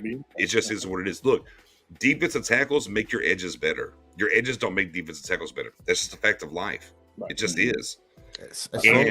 As long as every guy hits their gap assignment accordingly, you should all actually be like making plays. Yeah, because it's all about your gap assignment.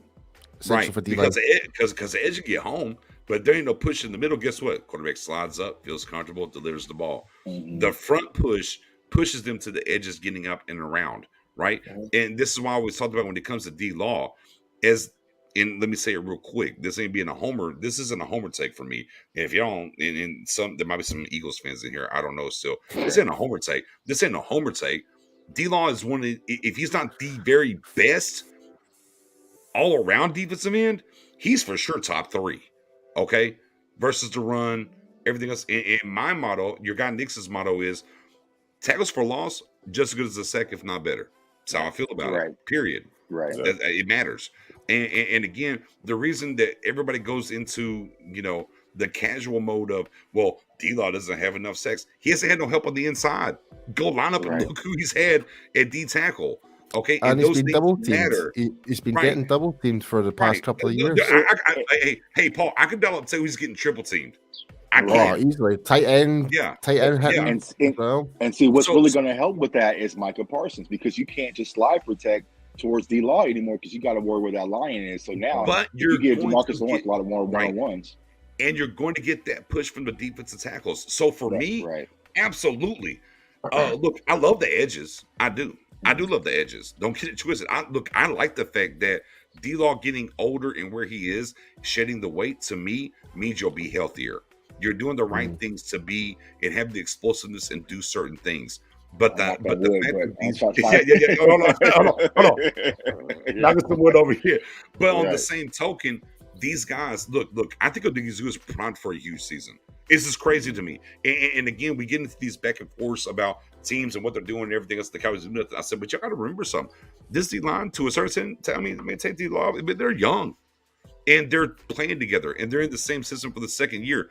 Odighizuwa is going to be better than last year for a long amount of time. That's exciting. Gallimore, back to what Professor O said, right? Back to what Professor O said. The injury, whatever. He showed up and he showed out, right?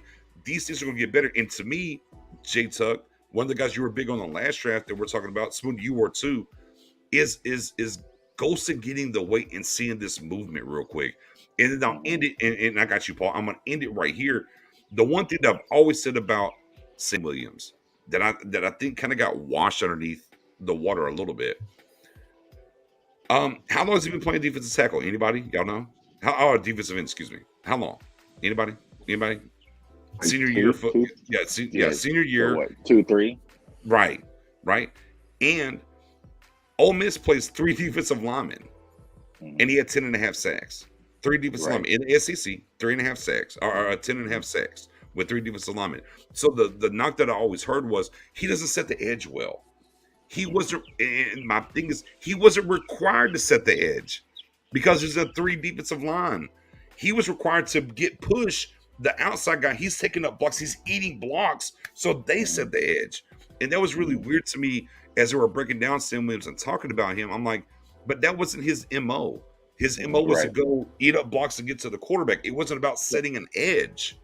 So to me, as they're going to make these things happen, if we bought into what Dan Quinn's doing, then we had to buy into Williams and give Dan Quinn the space here to see what happens.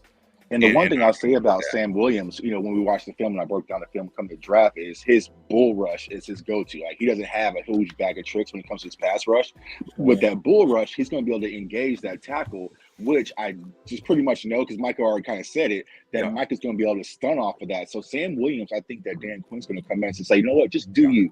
Bull rush that tackle, drive him, engage him, and we're going to send some more dogs his way and come off that edge. So I think that's going to be the idea until he grows into being a defensive end and kind of set the edge and do those things. And a couple things, right? Because Spoon brought it up, working with Haley, that's cool. We love it. The other thing, too, that I brought up, and this is way before the camp started happening and anything else, in one of the spaces, I said, be clear. I would never say anybody's Reggie White. I'm not saying that Sam Williams is Reggie White by any imagination. But what Reggie White did, it wasn't about the bend. Reggie White didn't have bend. Let's be clear. But he had that one arm get up off me. And Sam Williams, in a way, has that kind of move in him. Now, we got to see it project to the NFL and see where it's at. Right. Unequivocally. But he does have that move, and you can look at the tape as we all have here, and you see the power of how he moves people with the similar type move that White did. Now, can it transfer to the NFL? We'll have to wait and see. We understand that, but it's kind of those things that you see from him. There's multiple ways to get to the quarterback. It doesn't all have to be about the crazy bend and things like that. And I do think the idea about his bend is a little over exaggerated. No, is he going to bend like Gregory? No. Right. If you're athletic enough and schemed right, you can be super successful with just one move. Vic Beasley did a great career, but he had a 15 sack season with one move. And in terms of athleticism, Sam's about the same body size, but is faster than Vic Beasley, and actually does have 2 moves, although he relies on 1 more. But I mean, where I think you're going to see Sam pop out on the camera is the plays where they blitz Micah pre-snap. They show him on the line of scrimmage right next to Sam, because what that's going to do is your tackle is now going to kick out for Micah. The running back or tight end is now going to key on a Micah, and you're going to have a gap between the tackle who's going to have to quick set to get off to accommodate for Micah's speed. And now you have a 260-pound defensive end who runs a 4.46 40 against a guard. He's going to beat the guard more often than not if he's coming from the outside, not head up on him. So plays like that from an alignment standpoint, you can capitalize and say, you don't need 4 moves. All I need you to do is beat him off the snap and you're going to make a play. Like, there's things like that you can do. He played inside at Ole Miss, so he's used to taking that type of punishment. So him just being on the outside, like someone who played a position myself, like when you just get one-on-one, just you and the tackle, you ain't got to worry about double teams. It makes life so much easier. So I feel like Dan Quinn's going to utilize Sam Williams in the proper aspect. So and those things are exciting. I'm gonna pivot as we're talking about the defensive line. We're breaking it down real quick. Let me get to this. We talked about the run defense when Brett Urban was here. He left, right? So Ridgeway, the big guy, coming in for your number 1 tech, right? So yeah. You know, my spirit animal. Go ahead, tell my spirit animal. I'm here to break necks. I'm here to break necks. But okay, but let's get to it. So are we? You know, we look. Spoonie, J-Tuck, we was in the building for a certain playoff game, the run game. Do we think this is? Do we believe with this defensive line and what they've done? Do we think they've upgraded enough that this run defense will be better with the exit of Brett Urban? Obviously, salute to him up in Baltimore. Man, I really wish he would have been back on this roster. But what we're looking at with Ridgeway, right? With the beefing up of a Gallimore, with the beefing up of Golston, Odigizua now, and where he's at. Are we buying into this run defense on the outset here with this new line look to a certain extent being better? But now, clockwise again, let me hit Spoonie. What you think? No, I believe so. Especially when we having now Dan Quinn for year number 2. The first year is pretty much you coming in, you're dealing with what you have. But now that Dan Quinn has a full off season of the type of players he wants for his defense. I think it definitely bodes well for what he wants to do this upcoming season, especially on that D line. This is why we gave, pretty much high grades, whether it's exterior or interior, because of what we know that's there, and we know who's gonna control it, who's gonna run it. So I believe in year 2, yes, definitely upgrades. Professor O, run defense on the outset. Fully healthy, better than where we were at last year? Yeah, I think so because of Tank alone. Tank is easily one of the best run-stopping edge rushers in the entire league. Okay. He's better at run stopping than he's as a pass rusher, and he's a pretty damn good pass rusher. So having him healthy week 1, potentially for the whole season, that in of itself is an upgrade. And then you have guys like Golston bulking up. You have guys like Osa in year 2, Neville Gallimore getting even bigger. I don't know how you could say, first, our defensive line is bigger than last year. That's a fact. And secondly, our defensive line across the whole of it is faster than last year. We got bigger and more explosive across the entire defensive line this year versus last year. So linebackers obviously contribute to the run game, but in terms of core purely the defensive line, I definitely think we improved in run game on the defense. Paul. Straight away, yes. 100%. He's fading. He said yes, 100%. I love it, Paul. My guy Stephen was putting you on blast there, Paul. He's like, he's fading. my guy Jay. Last week we had Mary Ella here, and she was recording from her bed, drinking margaritas. And as the show goes, we just see her get like further and further. I do have a follow-up question after J-Tuck.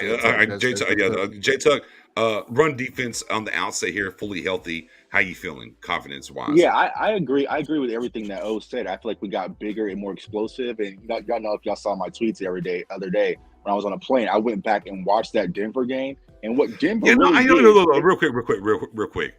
I know. You're a glutton for punishment. You done the damn Bucks game. I like to see what the hell went wrong, because people don't understand when you're at the game, off of 8 Cowboy Raiders for tailgates, so we don't really see what's going on. True. And I was like, what really broke us? But like Denver really went into heavy formations, man, like 2 tight end sets, even 3 tight end sets, and it's continuously ran the ball down our throat. So what I think is important for the Cowboys this year is like, last year, we were able to get teams to get out of their comfort zone and play at our pace because our offense was so explosive. Now, how does that change if we're not as explosive and a team's going to say, you know what, we're going to come out and just run the ball and shorten the game up? So I feel like getting more explosive and getting bigger up front is going to help with that, because I think that's going to be team's formula, out the gate, especially when you kind of come to Tampa Bay. So I like what we did as far as our defensive line is concerned. It's going to probably take a while. Because like I said, what I noticed versus the Broncos game, Randy Gregory was firing like a cannon, right? Just coming up the field. But he left so many running lanes. They were just cutting back, running the counter, coming off the edges and open up the lane. So I think with the bull rush, as we mentioned earlier, it's going to make things kind of rally down. So I think our defense is drastically improved. We hope. Because I did a video last year. On paper, because I did a video last year on Dan Quinn when we hired him. Typically, there's an uptick his first year, and in the second year, it kind of comes down as far as statistically defensively. So we'll see, but I'm optimistic about it. Go ahead, Paul. You said a follow-up question. Go right ahead, brother. So my follow-up question is that obviously we've been grading like the defensive line. So in terms of like the sacks or fumbles or like fumble recoveries and that, here's the question: do we think our defensive line are going to outperform our secondary this year in terms of takeaways and sacks and stuff like that? Here's the thing. I'll say it this way. I don't think we'll have as many interceptions as last year, because I think we'll get more pressure and have sacks, if that makes sense. Yeah, so that's what I was kind of meaning. I think I feel like what we've done on the defensive line in general, I think we'll be able to get home more sack wise. And that's going to kind of alleviate some of these interceptions that they got last year. Yeah, I should have worded that question a bit better. So with the improvement of the D-line, do we expect our secondary to drop in production in terms of like statistic-wise, in terms of numbers for interceptions and that? Gotcha. No, go ahead, Tuck. If, like I said on Twitter, if Diggs gets 5 picks next year, people are like, oh, he fell off. He's not as good as he used to be. This is why you should. But if the sacks are up, then yeah. But I think that our secondary is going to play well. I think Diggs is going to have, not the production they had last year, but he's still going to have interceptions because, as we mentioned, Professor O, a lot of these teams use PFF for their data. They're going to keep testing Diggs, which I'm like, all right, keep testing them. And I think it's going to make teams pay. But I think you kind of see more balance where our defensive line is doing a lot more. Like I said, just keeping the quarterback more balanced. And, I think our secondary is perfectly fine. Jordan Lewis had a great season. I think he kind of got washed out last year. But Jordan Lewis played well. Anthony Brown had his best season as a Dallas Cowboy. And we all know what Diggs did. And then you do add on Nashawn Wright. You do add, other guy possibly. I can't say his name. But yeah, I feel like it's going to be more balanced where our defensive line is going to be a lot more improved. Adding on to what you just said, Tuck, though, you add in a fully healthy this time, Malik Hooker, which last year it was clear they slow played him as the season, because he joined the team late in camp, right?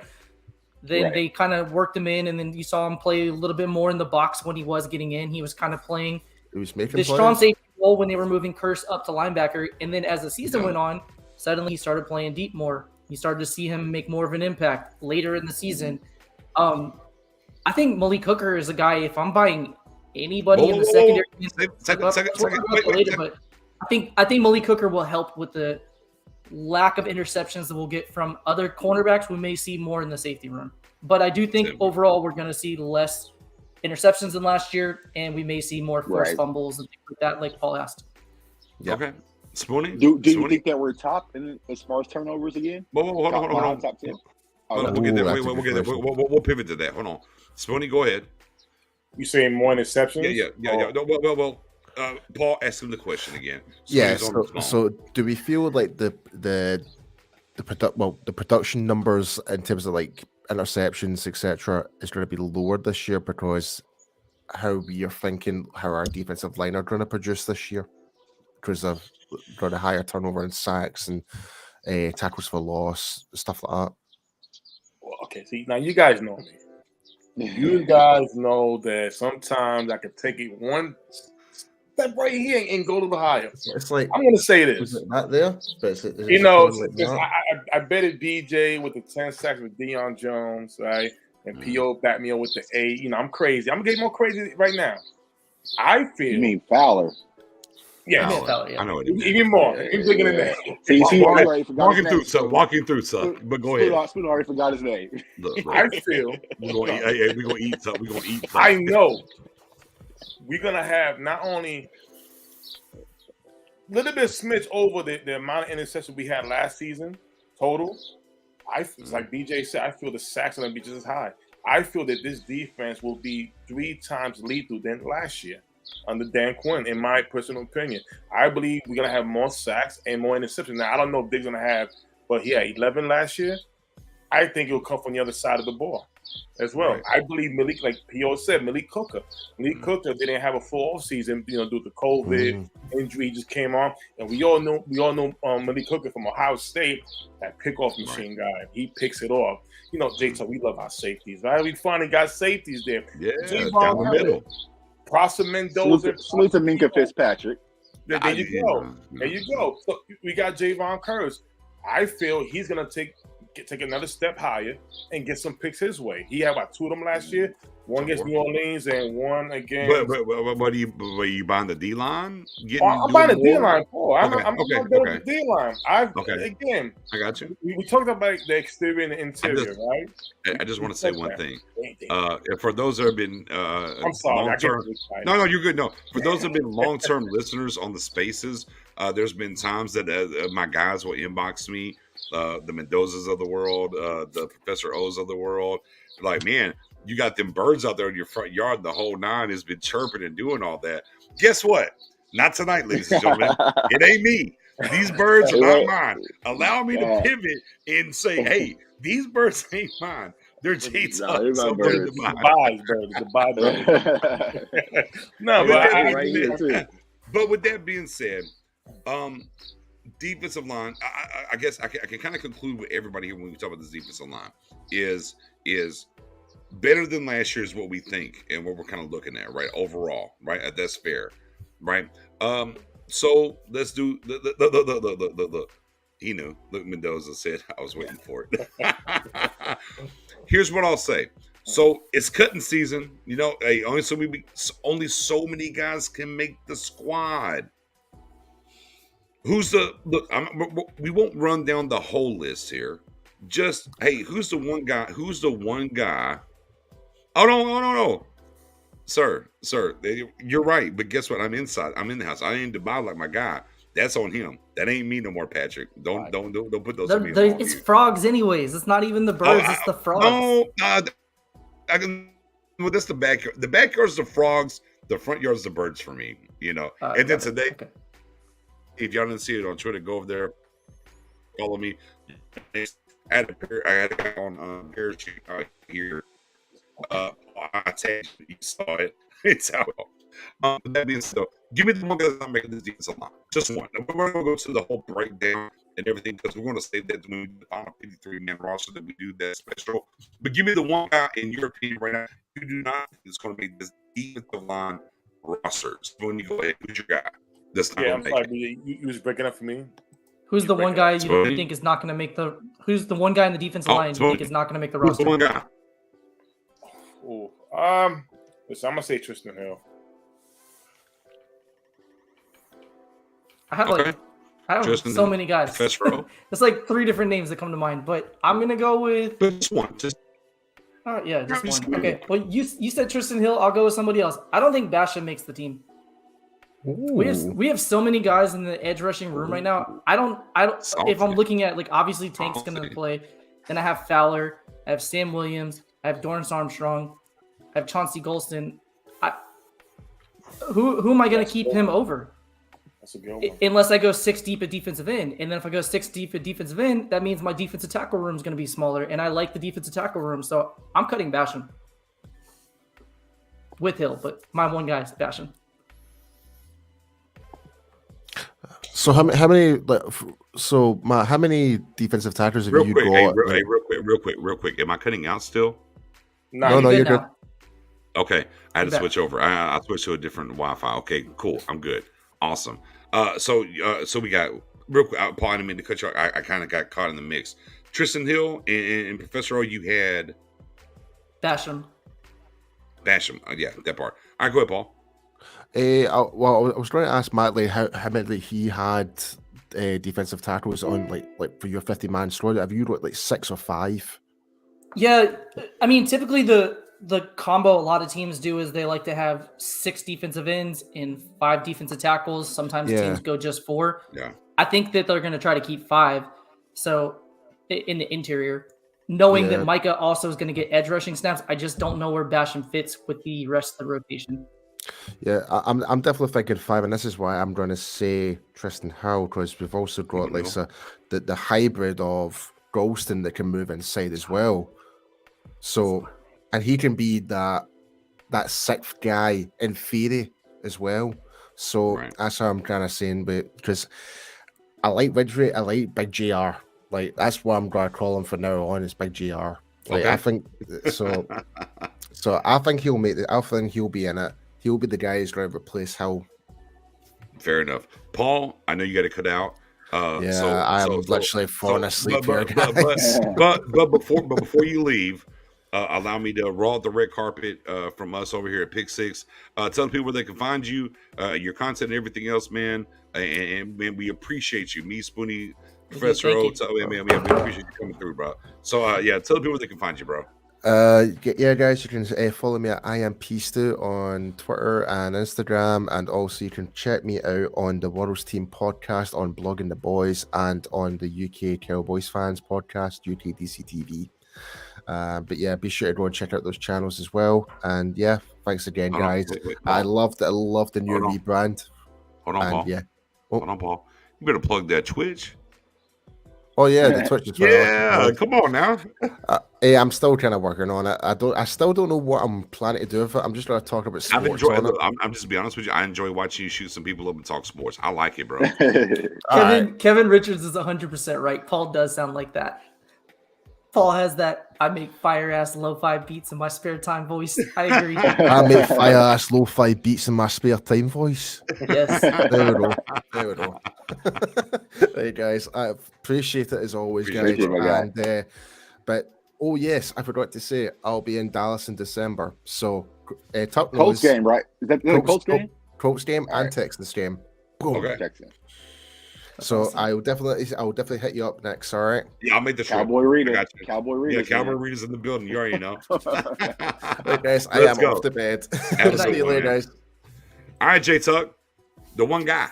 Who's the one guy not making this squad? I can't say I'm a Tristan Hill fan and then cut him the very first time. So I'm sticking with Basham. I don't understand how Basham really makes this rotation. One, he brought in on a 2-year deal last year, and we kind of head scratch like, why did you get the 2-year deal? So this year, it's kind of a rental camp body. I can see the Cowboys moving on from him. I think Tristan Hill has a little bit more leeway because he was a drafted guy, so he kind of has, that opportunity to work his way. But I just think with Basham, with the rotation, you're going to want to have these younger guys out there. So, but it sounds like from last year, a lot of they liked him in-house, for what he brought. But he's an outsider. I just don't see them keeping Basham throughout the season. So, Tim Ford, I'm torn. On one hand, that is one hand, just one, if you will, is I'm not completely sold that Feller Jr. makes the team. I'm not. Because you're trying to win a wing bet. That's not because you really think that way. You just I'm just wait. Honestly, do I have a wing bet on that? I don't remember. Do I? It's on the sack totals. Sack total. Yeah. Okay. Spooney have to pay double wings if you don't even make the roster. Fair. Oh, wait, man. but again, like I just look at how his contract set up or whatever, and depending on how things roll, I don't know. Now that's not gonna be my slam dunk though. That's not my slam dunk. I think for me, as I look at this roster up and down, I think it's very much so Hill versus Bohanna battle, and who do I believe in more? That's kind of where I'm at. And then I go to the dichotomy of the Cowboys, and if Hill's a second round pick and he plays this year, they don't re-sign him next year. Guess what? Comp pick. Yeah, that's me. Right. So I'll go with Bohanna. As much as I'm cheering for Bohanna, as much as I think his pad level down, he makes a difference. You went and drafted Ridgeway. You went and re-signed Watkins, and we know about the weight gain from Gallimore. Bohanna, if you don't show up and show out in camp, you're out of here. That's fair. And to Tuck's point with Hill, if you're looking at the defensive tackle room, we have Osa, obviously a 3-tech. We have Neville, who we thought was a 3-tech, who now may be a 1-tech. You have Carlos Watkins, who's a 1-tech. You have Ridgeway, who's a 1-tech. You have Bosa, who's a 1-tech.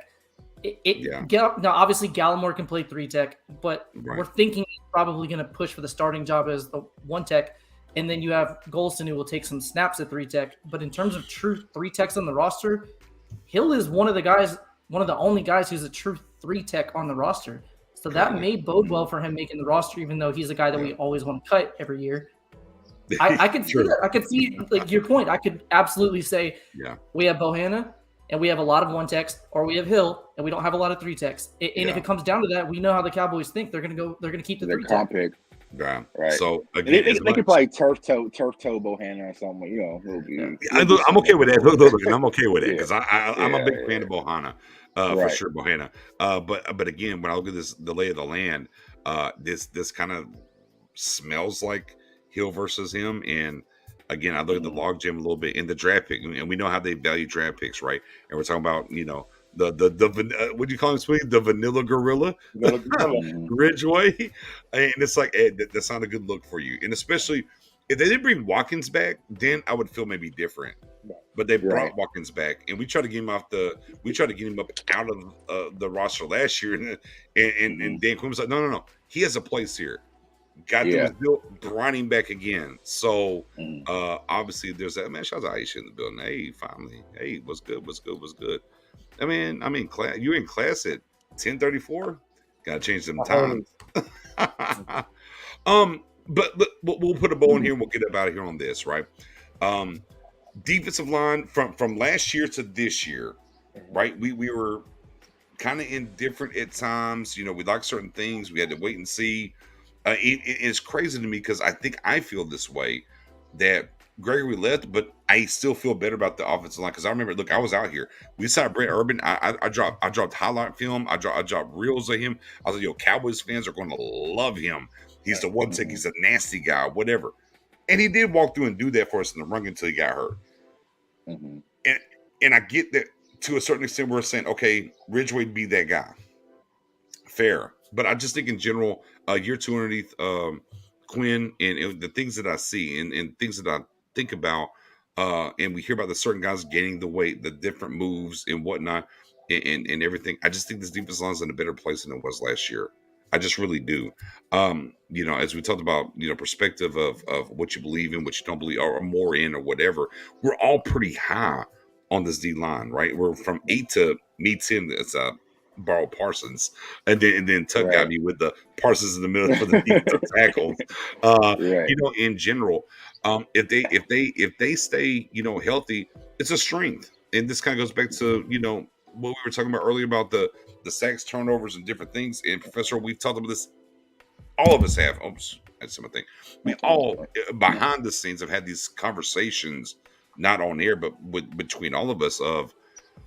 There's a list of once you get 30 plus turnovers, the second year, the best team I think was 27, right? Am I wrong there? I think it was the best team. The second year was 27. Yeah, it was 27, and then you see a lot of teams that drop down to like 23, 24. Right. We're not going to fall to like 8 or something crazy, but there's going to be a drop off for sure.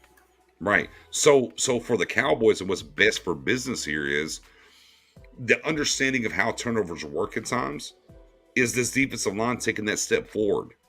And I think they've done enough here that it can take a step forward. So I guess ultimately, even though we like the secondary, if the defensive line can pick up that slack, we feel pretty good. Like this defense in general, we're on an uptick because of look, we're going to cover linebacker. That's a whole different bag of tricks. Yeah, that's a whole different bag. We might do that next week. We'll talk about that. We'll see what we'll do. We've done the interior. But here's you mean Micah and them? Yeah, Micah. Yeah, Micah, some people. Here's the thing, though. So we'll do it this way. because we talked about this a ton. Like we started with the trenches because that's where you win football games is the trenches. And I'm gonna steal from Jay Tuck here on his recent video. Go over to CFO Sports. Who do you trust more, right? And we kind of talked about that last week, even. But we're bringing back here to compare the two sides. Offensive line, defensive line. Who do you trust more right now, guys? Defensive line. I'm gonna go. Right. I agree, defensive line, but we missed an opportunity, and I apologize to Paul. So, Paul, when you run this back, we would be remiss not to mention. I feel more confident about our defensive line coach than our offensive line coach too. Adam Dirty is a very good defensive line coach. I'm excited about watching him develop some of these guys in addition to DQ working with him. Yeah. I feel much better about our defensive line group and coach than I do our offensive line group and coach. But what if Joe Philbin's year one, Joe Philbin to year three though? That's great. But right now, Okay, I feel more fair. confident about it. It's, just being fair. That's And fair. I do want to say too, I feel so confident about Osa. I try not to be a hot take guy. I would be shocked if Osa Odigizua is not in that 7 to 9 sack range this year. I think he's going to take a huge jump this year with having better edge I rushers agree. with him Yeah. and a better one tech group with him. I'd be shocked if he's not taking a massive step up as a pass rusher. No, I agree because again, and I pounded the table last year when we were doing these shows. I'm like, if it wasn't for Parsons on this defense, y'all would be over the moon about Odigizua and what he's doing. Now, granted, around game 11, kind of hit the wall. He wasn't terrible though. He was just overused at that point because of the different injuries and how much usage he had. So I'm with you. Oh, I think Odigizua to me, like Parsons is Parsons. Like I don't know. There's a big jump there for Parsons to be honest. Just be what you were. We're good. But Odigizua is the intriguing guy because there's that space. We saw what he was able to do, and there's that space there. Oh, exciting! Look, and Spooty, how many times have I taught you about Leroy Glover here, and we just missed out. He can be the Leroy Glover-esque, if you will, for old head Cowboys fans here. Jay Tuck, I'll pivot over to you on the same topic here. You did the O-line, D-line. Where are we at here as we finish up the one-day mini camp and some Top Golf? And we're out. One day mini camp, some Top Golf, and we're out. Man. Yeah, no, they're trying to get Dubai like you until July 25th. Right. Dalton Schultz would have been getting fined for missing Top Golf, man. It's a good thing he went to camp. But yeah, I would agree with man. I gotta go with the defensive line over the offensive line. I mean, just only because of proven depth as well. I feel like their youth is a lot better. They're more well coached, and I feel like if something was to happen to Tyron Smith, I feel like everything offensive line just breaks down. Let's say, for instance, knock on wood, something happens with DeMarcus Lawrence. I feel like now I'm more confident that we have a Chauncey Golston that can step in and kind of fill that void. Maybe not to D-Law's capability, but it's more than enough. So versus going from Tyron Smith to the outhouse, Josh Ball or whoever. So I have to think that as part of the defensive line that's where the trenches really improved, and that's our better unit. Which is crazy saying as a Dallas Cowboys fan, right? So right. It's been a long time. We are really in foreign territory. And we talked about towards the end of the season last year about, hey, get comfortable with the defense winning you games. I know it's been like over a decade since we've been able to say that, but here we are. Spoonie, O-line, D-line, what you buying here? Oh, no, listen, D-line, bar none. Everything what Jay Chuck said, we saw it last season when D-Law missed some games. Chauncey Golston came in and stepped in. Neville Gallimore was down for a minute, but we saw also take some leaves. The depth on this D-line, exterior, interior, man, it's just crazy. We hear the professor talk about the NASCAR package that we may be seeing. My God, NASCAR, is there anything a little stronger than NASCAR that we could think of? Because it's too exciting. It's just too exciting to ignore. Offensive line, listen, we put it this way: you could put on a Madden game when you see a star under Zach Martin and a star under Tyron Smith, and the rest of the three between your left guard, your center, and your right tackle, and it's like, that's a problem. One injury is all messed up, and if they don't play to their capabilities, we're not going to see what how flexible Dak really is on X, Y, and Z, because those are the guys that got to really hold it down. Right. Defensive line, I have no questions about if we have it. I love the next man. I feel comfortable with the next man up approach on that D line. Right. And look, and the proof is in the pudding, because Gallimore didn't start the season, right, until he came back. Multiple games. And then you had D-Law get hurt game 1 and miss a ton of games. Even Gregory missed like 4 games, I think 3-4 somewhere around there last year he missed. And you watch the defensive line kind of figure it out, and to me this is the biggest thing, what's going to pay dividends.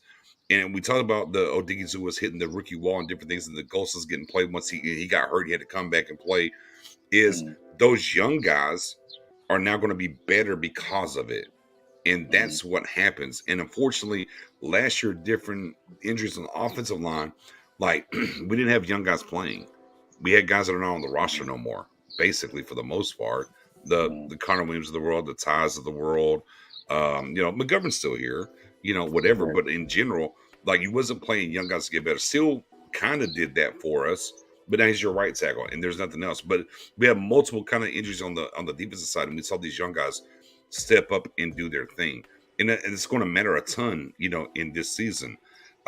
So yeah, I'm with you guys. I think what I was gonna say, especially the way our schedule is set up, man. We got a lot of heavy run teams in there too. Right, so, right. Taylor, you got they're going to get tested. Henry, so right, they're going to get tested. Right, and we're excited about that side of the ball. So for us, as we're doing this roster breakdown going forward, defensive line, I think it's a big thumbs up. Going to be very intriguing. I enjoyed we talk about competition, right?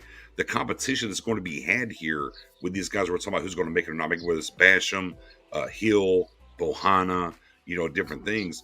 I think we rewind to a year or two ago, right? There's no way these guys don't make it. They're going to make it. And we're really kind of cutting guys now, I think, that we're like, wow, if we're cutting these kind of guys that we think about in the realm of the Cowboys defensive line, it's an upgrade in general. I think those things matter. We're not talking about when we're cutting a Basham on a 2-year deal, or a Bahana we drafted last year, or a second-round pick, Tristan Hill, those kind of guys. We're not talking about getting rid of a Josh Ball, if you will, right? I think those things matter, and that's just kind of the package. And then Professor with the slam dunk, with the Andrew Wiggins, game 5, if you will, slam dunk of. Yeah, but that line coach versus the other line coach. Hey, coaching matters. I have real quick. Yeah, go ahead. I know you said next week we're doing linebackers probably. Maybe. I don't know. We haven't decided. I think we'll go offense again. We went offense, defense, maybe. Okay. Yeah. We'll pick offense. We'll pick offense next week. Mendoza's tweet, Mendoza's comment right there. Jabril will become the Nightwing. Can you highlight that? Yeah. I got you right here. Boom. There it is. Okay. Now I'm a comic fan. I don't know how everybody else is. I love that comment. I really do, because we all know who Batman is, right? Batman is Michael Parsons, right? Well, Robin, the first Robin is Nightwing. Nightwing becomes Batman eventually. So by him saying Jabril Cox will be the Nightwing, that speaks volumes. That you're telling me that you're telling us that Jabril Cox is going to be the guy that we're going to talk about like Michael Parsons, almost. Not as much, but I like that. My number 2 thing. I know you and P.O. was on the thing of retiring the Hot Boy's name, right? Well, I picked up a new defensive name for this defense. Doomsday or bust? I don't want to hear it. Nah, no doomsday. Natural disasters. Oh, wrestling. Natural disasters. Yeah, doomsday for me. I love doomsday, but come on, man. Look, Pittsburgh has been steel curtain. It's never been nothing but steel curtain. Yeah, that is true. Hey, man, the Cowboys have been nothing but doomsday. Let's get back to that. Let's just do doomsday. Let's wait till after week 1, dude. We'll start giving out. Right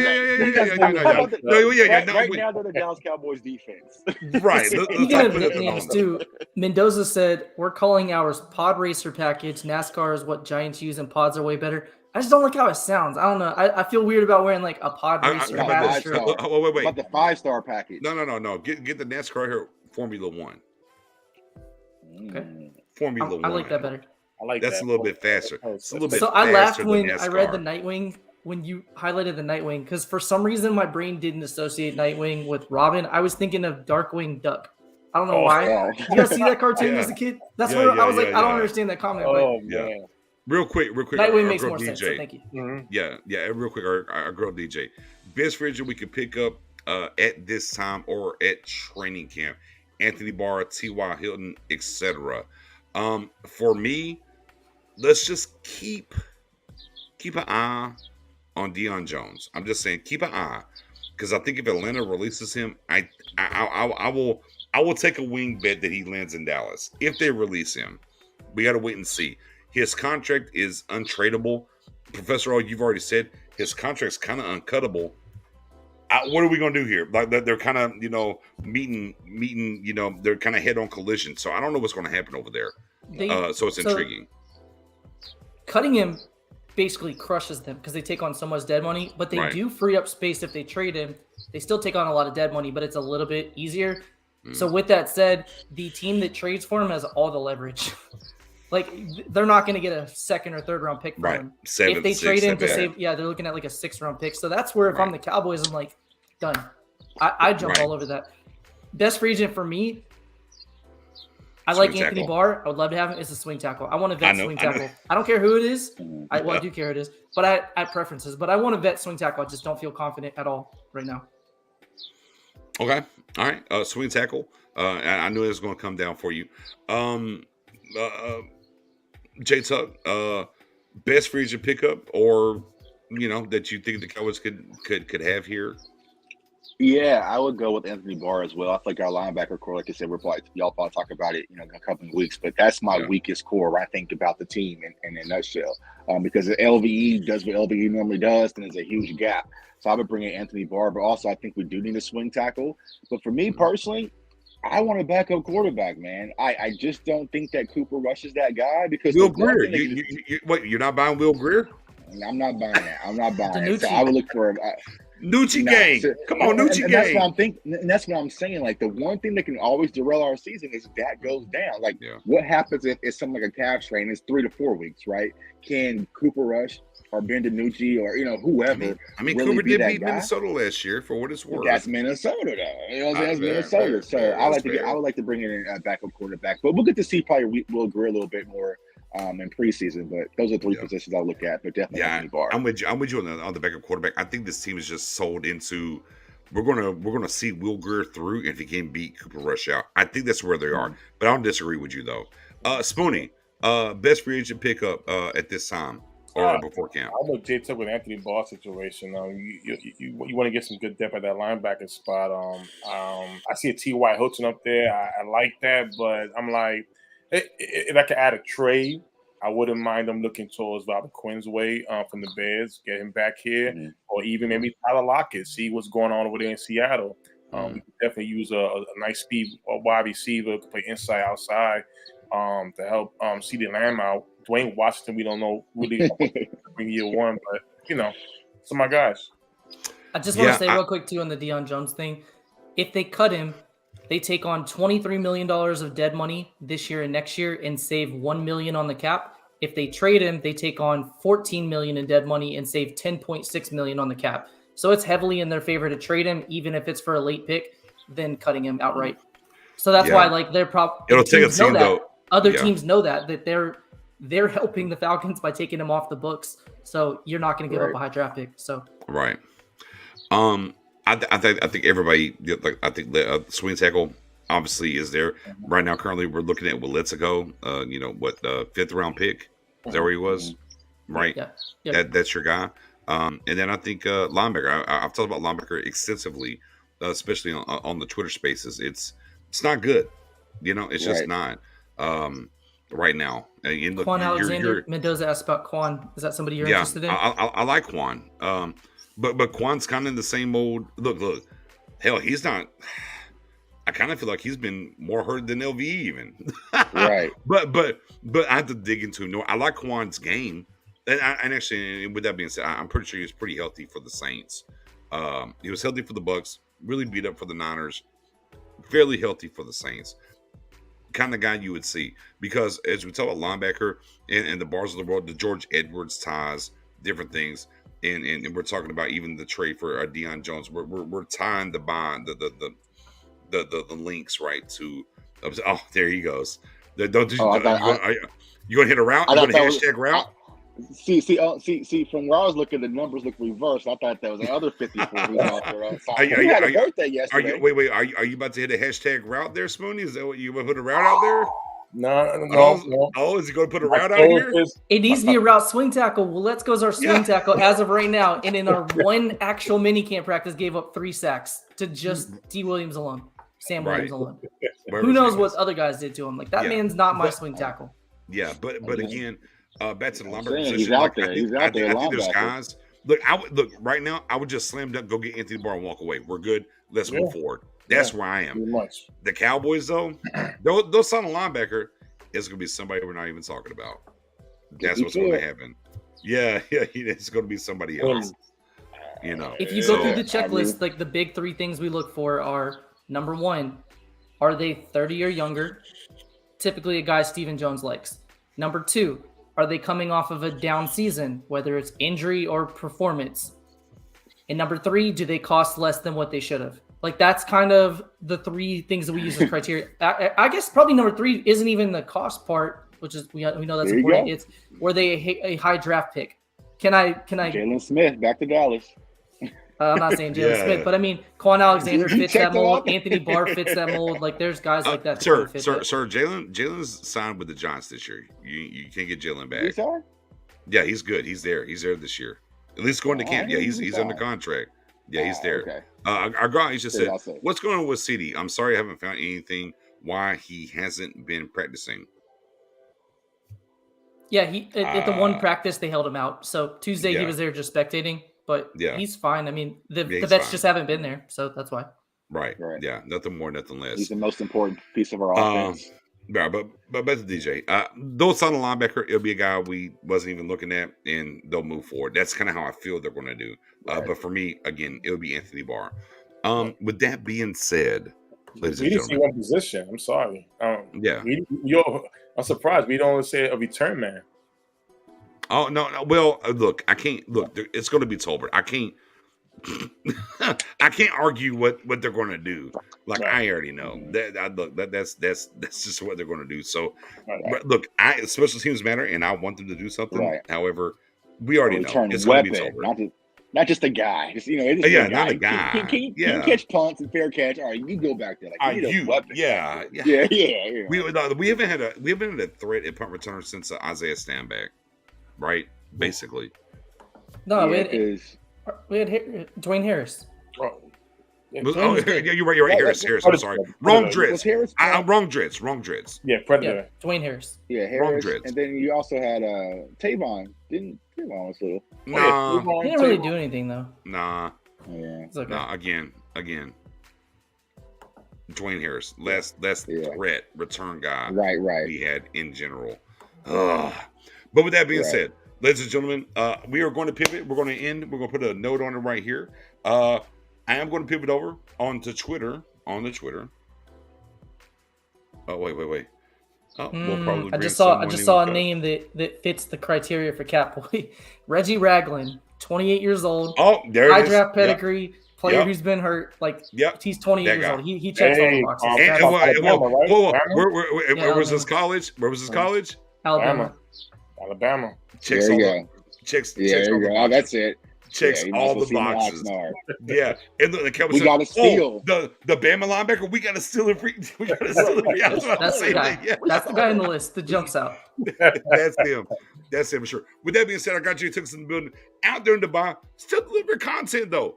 Tell them where they can find you, man. Yeah, you guys can find me on CFO Sports and then my YouTube channel, and also JTuck151 across all social media platforms. And like I said, we might be able to do this a lot longer because it's still morning here, man. So I'm ready to go. Look, as soon as we end this, I'm pivoting over to Twitter. We're going to run a space, post game space. Well, let me. I got to check in first. No. Yeah. I'm just letting you know. Whether you show up or not, you got the chicken. I understand that. But we are going to run a space, though. I'm going to run a space for a little bit. Cool. With that being said, Spoony, y'all know what the business is. I think the only proper way, with so much hype and everything else, to end the show is let's show the intro one more time before we get up out of here. Yes, I like it. Let's get the intro. We appreciate Aisha wasn't here. Quick. She didn't get to see it. We had a bunch of people showing up late. So. Yeah. So everybody's here. Here's the bonus. You get to see it now. But hey, go back and watch the rest of the show. It's really fire as well. And of course, y'all know where you're at. Y'all see it. Whoa. Hold on. I'm doing the wrong thing here real quick. For those that are not on YouTube, boom, come and follow us. But everybody's name right here underneath us is on Twitter. Go over there, follow us all on Twitter. We be on the same shenanigans. It's just be type and not voice, if you will. But with that being said, we appreciate y'all. Next Wednesday, 8:30, we're going to be in here. And let's get out of here on the intro one more time. BJ Nix, are you here? Present. Spoonie, Timothy Spoonie. Present, sir. Margaret and Mary. Do we have a Margaret and Mary? Yes. And the margaritas. All right. Class here. We're ready. Let's go. Yes, let's go. Okay.